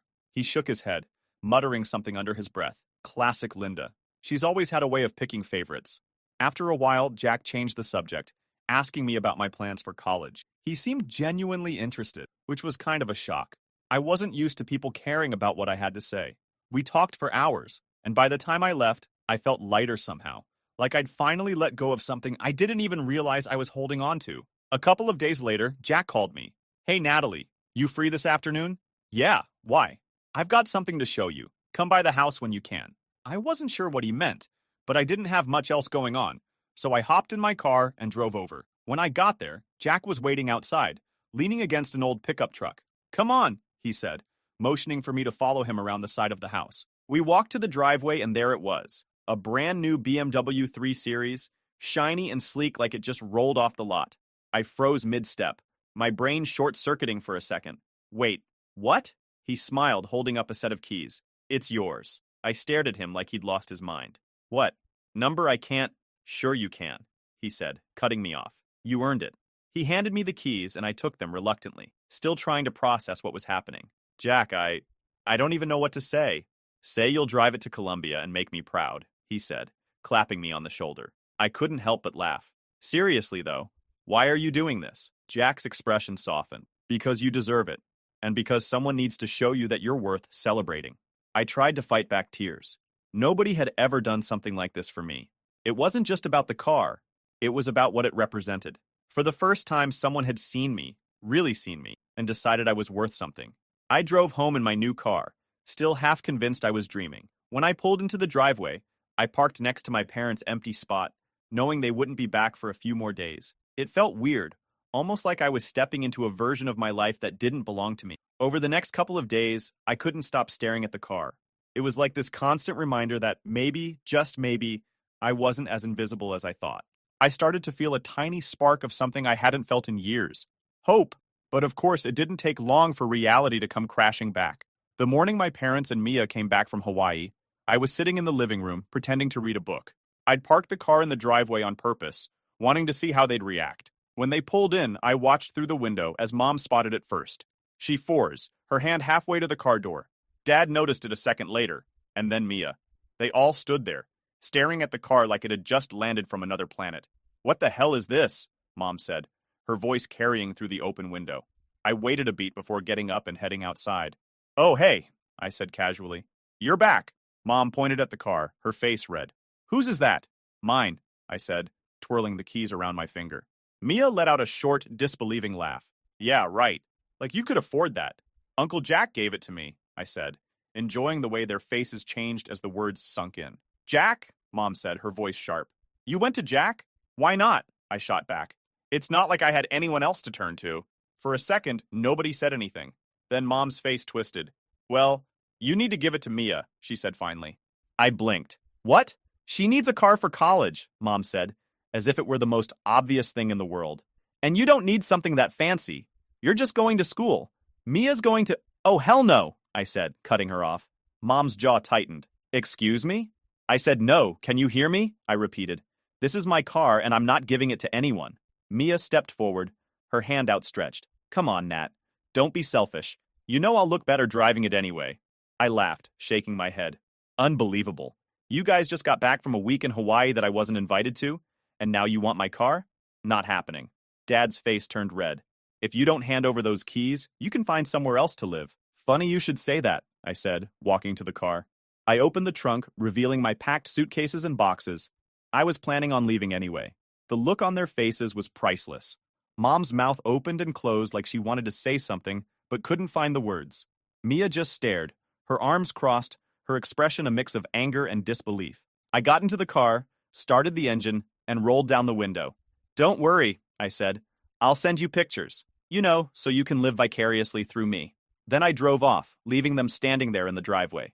Driving away from my parents' house felt like ripping off a bandage. It stung, but at the same time, there was this weird sense of relief. For years, I'd been stuck in their shadow, always trying to be enough, and for once, I was leaving it all behind, on my terms. I drove straight to Uncle Jack's place. When I pulled up, he was sitting on the porch. He grinned when he saw me. Figured you'd be back sooner or later, he said, standing up to help me with my bags. I told him everything that had happened, from the car confrontation to Dad's ultimatum. Jack listened without interrupting, his face unreadable. When I finished, he shook his head and said, Sounds like you made the right call. He set me up in his spare room, which wasn't much, but it was cozy. Over the next few days, I started settling into this new version of my life. I still had some savings from a part-time job I'd worked during high school, so I wasn't completely broke, and Jack offered to help out with anything I needed. Meanwhile, I made a point to block my parents and Mia on my phone and social media. I wasn't about to let them drag me back into their drama. But of course, that didn't stop them from trying. A few days later, I was in the kitchen helping Jack with dinner when my phone buzzed with an unknown number. I answered, and before I could even say hello, Mom's voice came through the line. Natalie, where are you? She demanded. I regret picking up. I'm fine, Mom. Don't worry about me. Don't worry, you just left, she snapped. Do you have any idea how selfish that was? Your father and I have been worried sick. Worried? I said with sarcasm. You didn't seem too worried when you were in Hawaii. That's not the point, she said quickly. You can't just run off and expect us to... To what? I interrupted. To care? Let's not pretend this is about me, Mom. You just don't like that I'm not playing along anymore. She stayed silent for a while, then sighed. You're being dramatic. Come home, and we can talk about this like adults. No thanks, I said. I'm good where I am. Before she could argue, I hung up and blocked the number. After that, things were quiet for a while. I spent my days getting ready for college, organizing my paperwork, buying supplies, and figuring out logistics. Jack was a huge help, driving me around to pick up things I needed and giving me advice about living on my own. But the calm didn't last long. One afternoon, about a week after I'd moved in, Jack and I were sitting on the porch when a car pulled up in front of the house. I thought it was one of his neighbors, but then I saw who got out. Mom and Mia. Oh, this should be good, Jack muttered, crossing his arms. Mom marched up the walkway like she was on a mission. Mia followed behind her, looking less confident, but still wearing that smug expression she always got when she thought she was about to win. Natalie, Mom said as she reached the porch. Come over here, we need to talk. Ignoring Jake, I stood up, trying to keep my voice steady. There's nothing to talk about. There's plenty to talk about, she said, her tone sharp. This behavior is unacceptable. You can't just run off and ignore your family. I'm not ignoring you, I said. I'm setting boundaries. Boundaries? Mia scoffed. What are you, a therapist now? Jack chuckled, clearly enjoying the show. Mom shot him a glare before turning back to me. Natalie, enough of this nonsense. You need to come home and return that car right now. It's not fair to Mia. There it was. The real reason they were here. This isn't about me coming home, I said. You just want the car. That car was a mistake, Mom said, her voice rising. Jack had no right to give it to you. Jack finally stood up, stepping between us. Actually, I had every right, he said calmly. It's my money, and I'll spend it however I damn well please. Mia rolled her eyes. It's ridiculous. You don't even need a car like that, Natalie. You're not going anywhere important. I laughed. You mean like Columbia University? That's where I'm going. The color drained from Mia's face. Mom was shocked. Columbia? Yeah, I said, holding her gaze. I got in. Full acceptance. But I'm guessing you didn't notice since you were too busy planning your trip. For a moment, nobody said anything. Then Mia muttered, Whatever. State's better anyway. Sure it is, I said, smirking. My mom didn't back up. Natalie, I'm serious. If you don't come home and return that car, you're going to regret it. No, I won't, I said firmly. I'm done. Done with the guilt trips, done being the invisible one, done with all of it. You've made it clear where I stand, and I'm not playing along anymore. Jack put a hand on my shoulder. I think it's time for you two to leave, he said, his voice calm but firm. Mom opened her mouth to argue, but Jack cut her off. Now, Mia looked like she wanted to say something, but Mom grabbed her arm and pulled her toward the car. As they drove away, I felt this weird mix of emotions, but mostly I felt free. Jake looked at me and said, "There's a reason your mom acts the way she does. But some things are better left in the past." I didn't comment on that. I knew he would tell me in the right time. And yeah, this is how things turned out. Do you think I overreacted to their trip? I guess I had the right to stand for myself after all these years. But also, I'm damn sure my mom won't let this slide, especially with Jake in the picture. I'll keep you guys updated. Something pops up. Stay tuned. Final update. Hey folks, it's me again. Thanks for all your comments and support. It really meant a lot while I was sorting through everything with my family. I wanted to share one last update because just like I anticipated, my mom didn't stay silent. So, here it goes. After Mom and Mia stormed out of Jack's house that day, something shifted. It was like I could finally breathe. I wasn't bracing for their next argument or trying to prove anything to them anymore. They didn't get what they wanted, and I was done trying to please them. The next few weeks flew by as I got ready to move to Colombia. Jack was amazing, helping me navigate everything. Between buying supplies, sorting through old stuff, and figuring out how to fit my life into a few boxes, it was chaos, but in the best way. One day, Jack announced we were going to a furniture store. "You need a good desk," he said, dragging me along. "I don't need anything fancy," I protested. "Nonsense.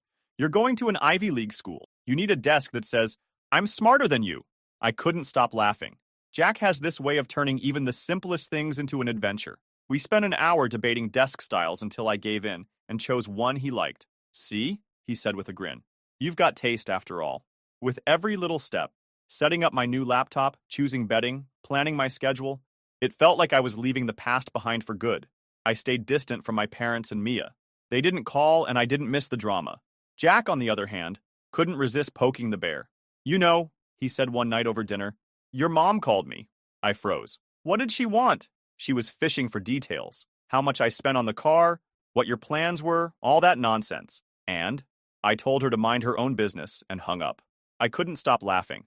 "You're the best," he said. "You know, Natalie, this is the best thing that's ever happened to you, getting out of that house. You're finally free to figure out who you are without their nonsense holding you down." And he was right. Moving day came faster than I expected.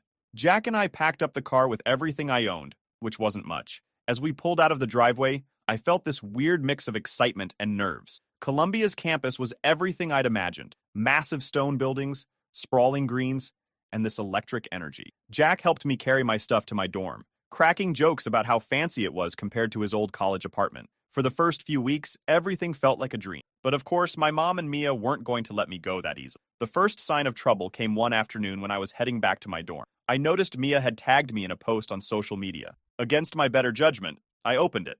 It was a picture of my old room back home, completely empty, with the caption, "Out with the old, in with the new." Some people can't handle the truth. Actually, the post stung more than I wanted to admit. Mia wasn't just trying to get under my skin. She was painting me as the villain to anyone who'd listen. A few of our mutual friends from high school commented things like, "OMG, what happened?" And, "Sounds like Natalie's being dramatic again." It didn't stop there. Over the next few days, I started getting texts from people I hadn't talked to in months, asking why I was causing drama with my family. Mia had clearly been spreading her version of the story, and I was the bad guy in all of it. Then, just as I was starting to move past it, Mom showed up. It was a Friday afternoon, and I was in the library working on an assignment when my phone buzzed. A text from an unknown number. "Come outside. We need to talk." I didn't need to guess who it was. Sure enough, when I stepped outside, there she was. Linda, in all her overbearing glory, standing by her car with a look that could curdle milk. "Mom," I said, crossing my arms, "what are you doing here?" "Don't use that tone with me," she snapped. "We need to talk about this ridiculous stunt you've pulled." "What stunt?" I asked, trying to keep my voice steady. "Running away from home, turning your back on your family, dragging Jack into your nonsense." "Jack didn't drag me into anything." I cut her off. "He actually supports me, which is more than I can say for you." She took a step closer, lowering her voice like she didn't want anyone to overhear. "Natalie, this has gone on long enough. You need to come home and fix this. People are talking." "Good," I said, shrugging. "Let them talk. Maybe they'll finally see what's really going on." Her face twisted in anger. But before she could say anything else, I added, "By the way, Mia's little smear campaign? It's not working. I don't care what she tells people, and neither should you." Mom's eyes narrowed. "You've changed, Natalie, and not for the better." "No, Mom," I said, standing my ground. "I've just stopped pretending to be okay with your games."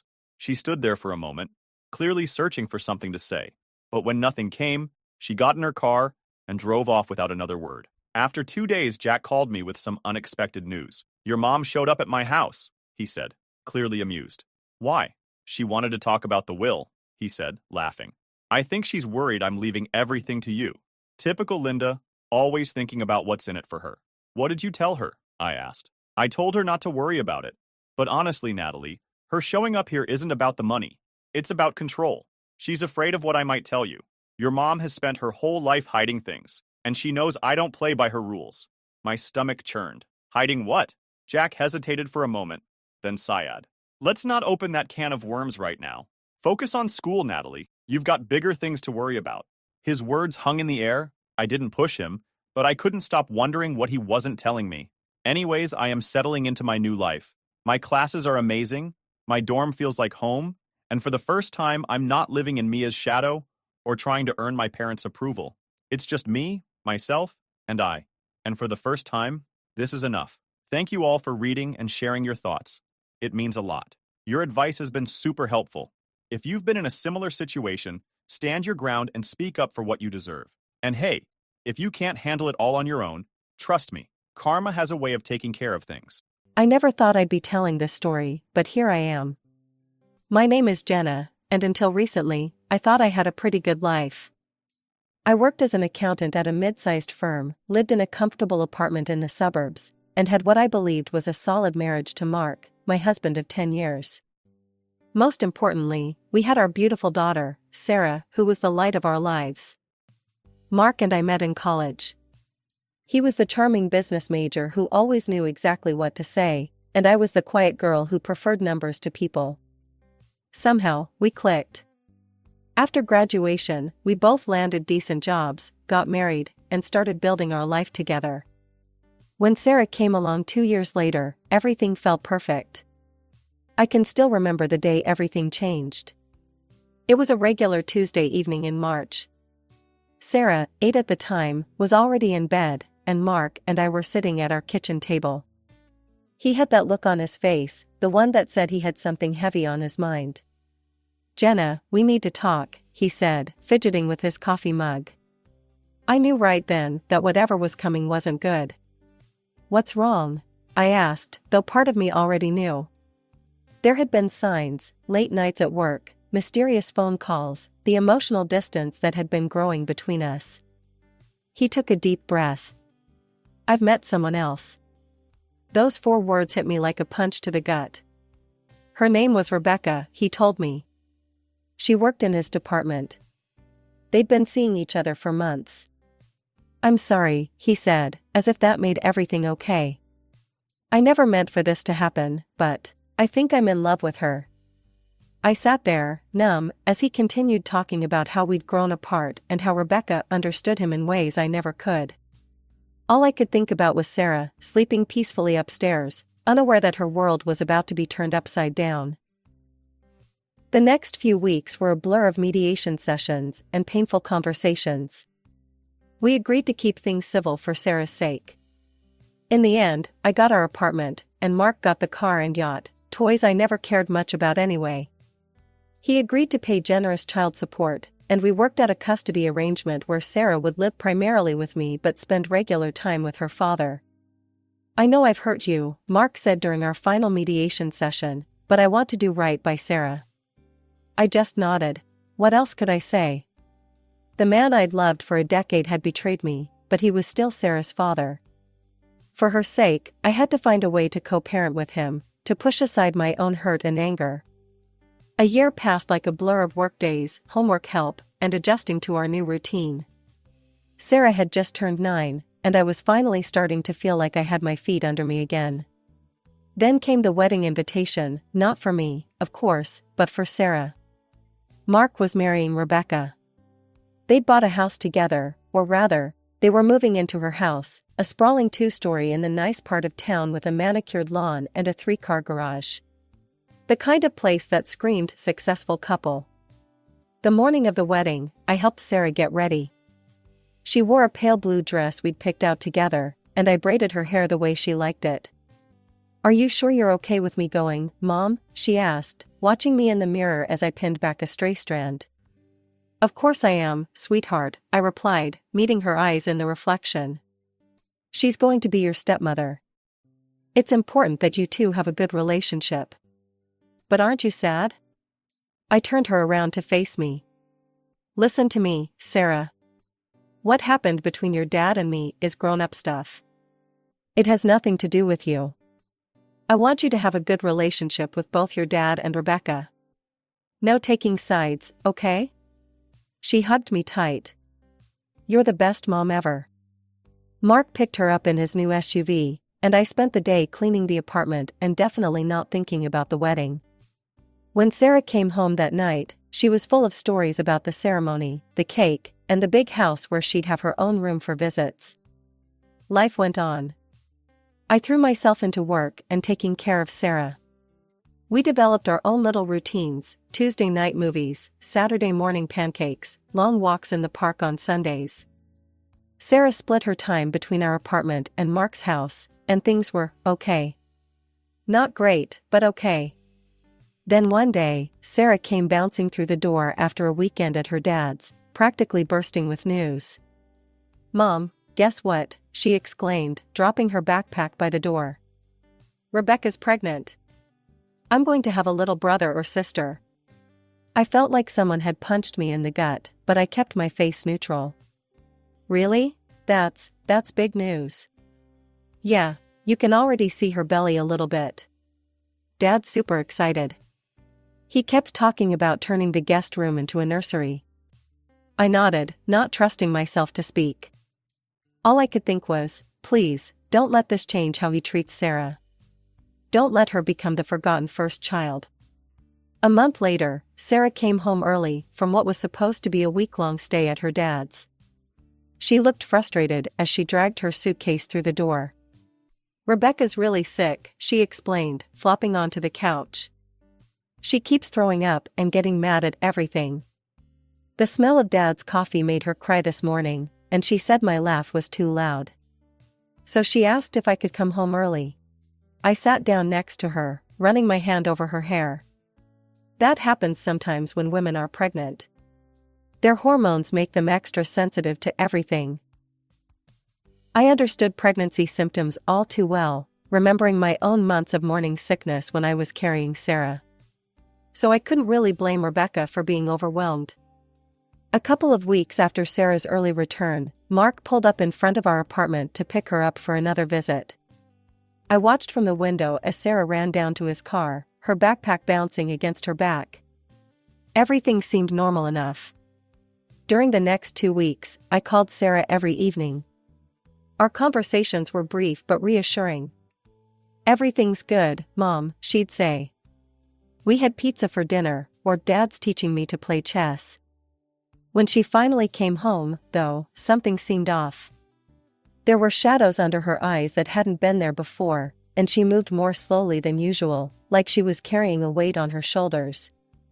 "Honey, are you okay?" I asked, helping her unpack her bag. "You look tired." "Oh, I'm fine," she said, waving off my concern. "I've just been helping Rebecca around the house a bit. You know, cleaning and stuff. She can't do much right now, because of the baby. I even learned how to make spaghetti." My heart swelled with pride. I'd always tried to teach Sarah to be kind and helpful to others. "That's really sweet of you, honey," I said, giving her a hug. "I'm proud of you for helping out." Life went back to normal for a few weeks, until one evening when my phone rang. It was Mark. "Hey, Jenna," he said, his voice careful and measured. "I need to ask you a favor." According to our custody agreement, Sarah was supposed to spend the next month with me, but Mark had other ideas. "Would it be okay if Sarah stayed with us instead?" he asked. "She and Rebecca have really been bonding lately." Sarah's been such a help around the house, and they've gotten really close. I pressed my lips together, considering. Let me ask Sarah what she wants. I called Sarah to the phone, and I could hear the hesitation in her voice as she listened to her father's request. But then Mark's tone changed, becoming excited. "Oh, and sweetheart, I've got a surprise for you," he said. "I just picked up that new computer game you've been talking about. The one with the dragons." "Mom, can I go?" Sarah turned to me, her eyes shining. "Please?" What could I say? Of course, if that's what you want. The next 2 weeks passed quietly. Mark took care of all the school runs, and Sarah seemed to be settling into a routine at their house. She sent me regular updates, photos of herself cooking in their fancy kitchen, shots of her playing her new game, pictures of her lounging on their plush living room couch. Everything looked fine on the surface. Still, something nagged at the back of my mind. Something about those photos felt staged. But I pushed the thought away. I was probably just being paranoid, letting my own feelings about Mark and Rebecca cloud my judgment. Sarah seemed happy enough in the pictures, and that's what mattered, right? When Sarah finally came home after that week, I barely recognized my own daughter. Her face was drawn and pale, with dark circles under her eyes that no 12-year-old should have. Her shoulders slumped as if she'd been carrying bricks. "Sarah, honey, what's wrong?" I asked, reaching for her. She just waved me off weakly. "I'm really tired, Mom. Can I go to bed?" "Don't you want dinner first?" But she was already dragging herself to her room. She didn't even change into her pajamas, just collapsed onto her bed and was out like a light. Something was very wrong. I waited until she was sound asleep before calling Mark. "What's going on over there?" I demanded. "Sarah looks completely exhausted." "Oh, here we go," Mark sighed. I could practically hear him rolling his eyes. "You're exaggerating, Jenna. As usual." "Exaggerating? Have you seen our daughter? She looks like she hasn't slept in days. She helped Rebecca with some housework. She's just not used to doing chores, probably because someone spoils her at home." The jab stung, but I pressed on. "This isn't about me, Mark. Something's not right." "She's fine," he insisted. "Kids today are so soft. A little work never hurt anyone. She'll adjust." I didn't sleep well that night, waiting for Sarah to wake up. When she finally emerged from her room the next afternoon, I sat her down at the kitchen table and made her favorite breakfast for lunch, chocolate chip pancakes. "Sweetie," I said, sliding a plate in front of her, "I need you to tell me what's really going on at your dad's house." Sarah pushed the pancakes around with her fork, not meeting my eyes. "It's nothing." "Sarah, please. I can see how tired you are. You can tell me anything, you know that." She was quiet for a long moment, then the words started tumbling out. "Rebecca doesn't do anything anymore. She says she can't because of the baby, but Mom, she makes me do everything. I have to clean the whole house, vacuum, dust, mop, everything. I have to cook too. She makes me cut up vegetables and use the stove, even though it scares me." My hands clenched into fists under the table. "What about relaxing? Don't you get any time to yourself?" Sarah's lower lip trembled. "I tried to watch TV after cleaning one day, but Rebecca said the noise gave her a headache. She just turned it off and told me to go to my room and be quiet. She says I laugh too loud and walk too heavy and...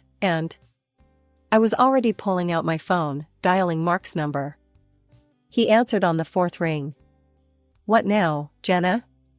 What now? How about explaining why our daughter is being treated like Cinderella in your house?" My voice shook with anger. "She's 12 years old, Mark. She shouldn't be cooking and cleaning an entire house." "Sarah's exaggerating," he said dismissively. "Rebecca just asked for a little help, and we turned down the TV because it was too loud. You're making this into something it's not. She's scared to use the stove, Mark. She's exhausted. This isn't okay."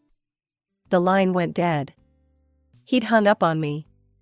I stared at my phone in disbelief, then looked at Sarah, who was still pushing her pancakes around her plate. My daughter, my beautiful, kind-hearted daughter, who was being taken advantage of by the very people who should have been protecting her. After a few days, the situation became even more complicated. I was in the middle of reviewing quarterly reports at work when my phone rang.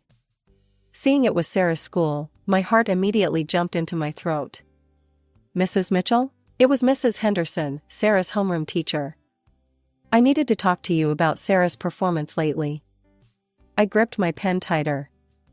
Is everything okay? Well, that's just it. Sarah's grades have dropped significantly in the past month. She's falling asleep in class, her homework is often incomplete, and she seems exhausted. I know she's always been a good student, which is why this change is concerning. Is everything all right at home? My pen snapped in half. Thank you for letting me know, Mrs. Henderson. I'm aware of the situation and working on it. The moment I hung up, I tried calling Mark. Straight to voicemail. I sent him a text, we need to talk about Sarah. Her grades are dropping. Call me ASAP. The little read notification appeared under my message almost immediately, but no response came. Not that day, not the next, not for 2 weeks. When Mark finally showed up at our door for his scheduled time with Sarah, I was ready. She's not going, I said, blocking the doorway. His face darkened. Excuse me? You heard me. Her grades are tanking, she's exhausted all the time, and her teacher is worried. This isn't healthy, Mark. You can't do this, he growled. We have a custody agreement. If you violate it, I'll take you to court. Go ahead. I'd love to explain to a judge how you're letting your pregnant wife use our daughter as free household labor. Mark pushed past me into the apartment, his face red with anger. Then his expression suddenly shifted, softening as he spotted Sarah hovering in the hallway. Princess, he said, his voice gentle now. Get your things. Don't worry about what your mom's saying, I promise you won't have to do any more housework. I just miss you, sweetheart. I want to spend time with my girl. I watched Sarah's face, saw her wavering. She looked at me, uncertain. Just a minute, I said, pulling her aside while Mark waited by the door. I knelt down and whispered in her ear, take your phone with you. Turn on the voice recorder app. Record everything that happens there, what Rebecca says to you, what your dad says. It'll be our secret, okay? Sarah's eyes widened slightly, then she gave me a tiny nod. I squeezed her hand and winked. Remember, I whispered. Don't let them know you're recording. This is just between us. She hurried to pack a bag while I stood watching Mark, who was checking his phone and pretending not to be angry. 5 minutes later, Sarah was ready. I hugged her tight before she left, feeling like I was sending my child into battle with nothing but a cell phone for armor. But sometimes the best weapons aren't the ones you can see. That week was torture. Every time my phone buzzed, I'd lunge for it, only to find another short text from Sarah. I'm okay. Everything's fine. Don't worry. But mothers know when something's wrong, and everything in me screamed that things were far from fine. The doorbell rang on a rainy Tuesday afternoon. I wasn't expecting anyone, but when I opened the door, there stood Sarah, soaking wet, shivering, and alone. Oh my God, I gasped, pulling her inside. Sarah, what happened? How did you get here? I ran away, she whispered, her voice breaking. Took the bus. I looked at her hands as I helped her out of her wet jacket. They were red and raw, with calluses forming on her palms. She could barely keep her eyes open, and when she tried to take off her shoes, she winced in pain. First things first, I said, trying to keep my voice steady. Let's get you warm and fed. I made her favorite comfort food, grilled cheese and tomato soup, and watched as she practically inhaled it. Only when she'd finished eating did I dare to ask, what happened, sweetheart?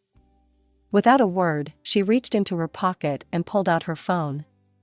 Her hands were shaking as she handed it to me. The recordings, she said quietly. Listen. I opened her voice recorder app, and what I heard made my blood run cold. "You stupid, clumsy girl," Rebecca's voice crackled through the speaker. "Can't you do anything right? Look at these floors, I can still see spots everywhere." "I'm trying my best," Sarah's small voice replied. "Your best isn't good enough. Do it again. And when you're done, there's laundry to fold and dinner to start." But I'm scared of using the stove."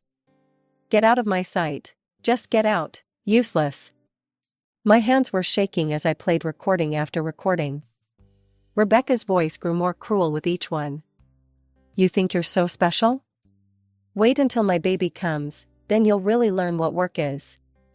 Free babysitter, that's what you'll be." Then came the conversation that broke my heart, Sarah pleading with her father. "Dad, please. Rebecca's making me do everything. I'm so tired." "Stop lying," Mark's voice was cold, unrecognizable. "You're just lazy. Do you know how much money I pay your mother? The least you can do is help around the house." "But Dad..." "Listen to me carefully," his voice dropped to a threatening whisper. "If you tell your mother about any of this, I'll take her to court. I'll get full custody, and you'll never see her again. Do you understand?" I looked at my daughter, huddled in her chair, and felt a rage I'd never known before. This wasn't just about making a child do chores, this was abuse. Sarah burst into tears, and I held her until she stopped shaking, making promises I intended to keep. "I won't let them hurt you anymore, baby. You're safe now." After she calmed down, I called my sister, Amy. "I need a favor," I said, explaining the situation. She arrived within 20 minutes. The drive to Mark's house was a blur of rage and adrenaline. I jabbed the doorbell repeatedly until he yanked the door open. "What the hell are you?" I pushed past him into the foyer. "Where is she?" he demanded. "Sarah ran away, and I know you put her up to it. This is your fault, Jenna. You've spoiled her rotten, letting her do whatever she wants." Rebecca waddled up behind him, one hand protectively over her swollen belly. She nodded along with Mark's words, playing the perfect supportive wife. "You're the one who's turned her into a spoiled brat," Mark continued. "She thinks she's too good to help around the house." "Bullied her," I cut in, my voice ice cold. "You both bullied my 12-year-old daughter." They exchanged a look before breaking into dismissive laughter. "Oh, please," Rebecca rolled her eyes. "Sarah has quite an imagination. She's always making up stories." I pulled out my phone. "Really? Making up stories like this?" I pressed play. Rebecca's voice filled the room. "You stupid, clumsy girl. Can't you do anything right?" Their faces went slack with shock. I played more, Mark's threats about court, Rebecca's cruel words about using Sarah as a babysitter, all of it. Mark recovered first, his face turning ugly. "You think this changes anything? I have expensive lawyers. The best in the state. They'll tear you apart." "You're hurting me," Rebecca suddenly shrieked, clutching her belly. "Your fighting is stressing me out. I just wanted your daughter to help me." I turned to her, feeling oddly calm, despite my rage. "If you want to raise a maid so badly, wait for your own child. My daughter isn't your servant." Her face flushed red as she sputtered in outrage. Finally, I faced Mark. "You know what's really pathetic? Not that you left me, that hurt, but I got over it. What's pathetic is that you failed the one person you never should have failed. You stood there and let your wife abuse our daughter. You even helped her do it. What kind of father does that make you?" I didn't wait for an answer. I turned on my heel and walked out, leaving them standing in their perfect house with their perfect lawn. They could keep it all. I had something far more precious to protect. The next morning, I called the best family law attorney I could find, Linda Stevenson. The legal battle was exhausting. Mark's expensive lawyers painted me as a vindictive ex-wife, trying to poison my daughter against her father and his new family. They claimed I was cruel for not letting Sarah bond with her pregnant stepmother, that I was jealous of their perfect new life, that I was using Sarah as a weapon in my revenge against Mark. But then we played the recordings in court. I watched the judge's face darken as she listened to Rebecca berating Sarah, to Mark threatening our daughter, to their casual cruelty. The courtroom fell silent except for those damning voices coming through the speakers. Even Mark's fancy lawyers couldn't explain away their own recorded words. Sarah was brave enough to testify too.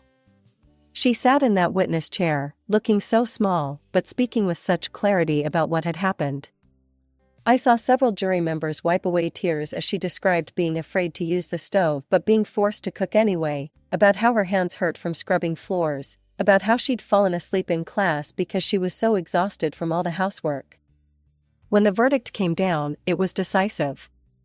The judge granted me full custody, with Mark losing all visitation rights unless I explicitly permitted them. He would still have to pay child support, but he had no legal right to see Sarah without my approval. Mark exploded when the verdict was read. He stormed up to me outside the courtroom, his face red with rage. "Happy now?" he spat. "This is what you wanted all along, isn't it? Revenge because I left you for Rebecca?" I looked at him calmly, feeling nothing but pity. "You really don't get it, do you? This was never about us. This was about Sarah. But congratulations, Mark, you found yourself the perfect partner. She's just as cruel and manipulative as you are. You deserve each other." That was the last real conversation we ever had. Months passed. Sarah's grades improved dramatically once she wasn't exhausted from being treated like a servant. Her smile came back, and her laugh, that beautiful laugh that used to annoy Rebecca so much, filled our home again. We heard through mutual friends that Rebecca had given birth to a son. Mark sent a few texts asking to see Sarah, but they were half-hearted at best, and stopped entirely after a while. Sometimes I wondered if he ever truly understood what he'd lost, not just his daughter, but the chance to be the father she deserved. Sarah's 14 now, and the other day I overheard her talking to her best friend about the whole situation. "Aren't you sad about not seeing your dad?" her friend asked. "Sometimes," Sarah admitted. "But not seeing him is better than being treated like I'm worthless. Besides, I have the best mom in the world." I often look out the window, thinking about how far we'd come. The apartment might not be as fancy as Mark's big house, and we might not have expensive cars or yachts, but we have something much more valuable: peace, love, and respect. Sarah doesn't have to fear walking into her own home anymore. She doesn't have to be anyone's servant or scapegoat. She can just be herself, a bright, funny, kind-hearted teenager who deserves every happiness in the world. As for me, I've learned that sometimes the happy ending isn't the one you imagined. Sometimes it's better. Sometimes it's just a mom and her daughter, making pancakes on Saturday mornings, watching movies together, and filling their home with laughter that's as loud as they want it to be.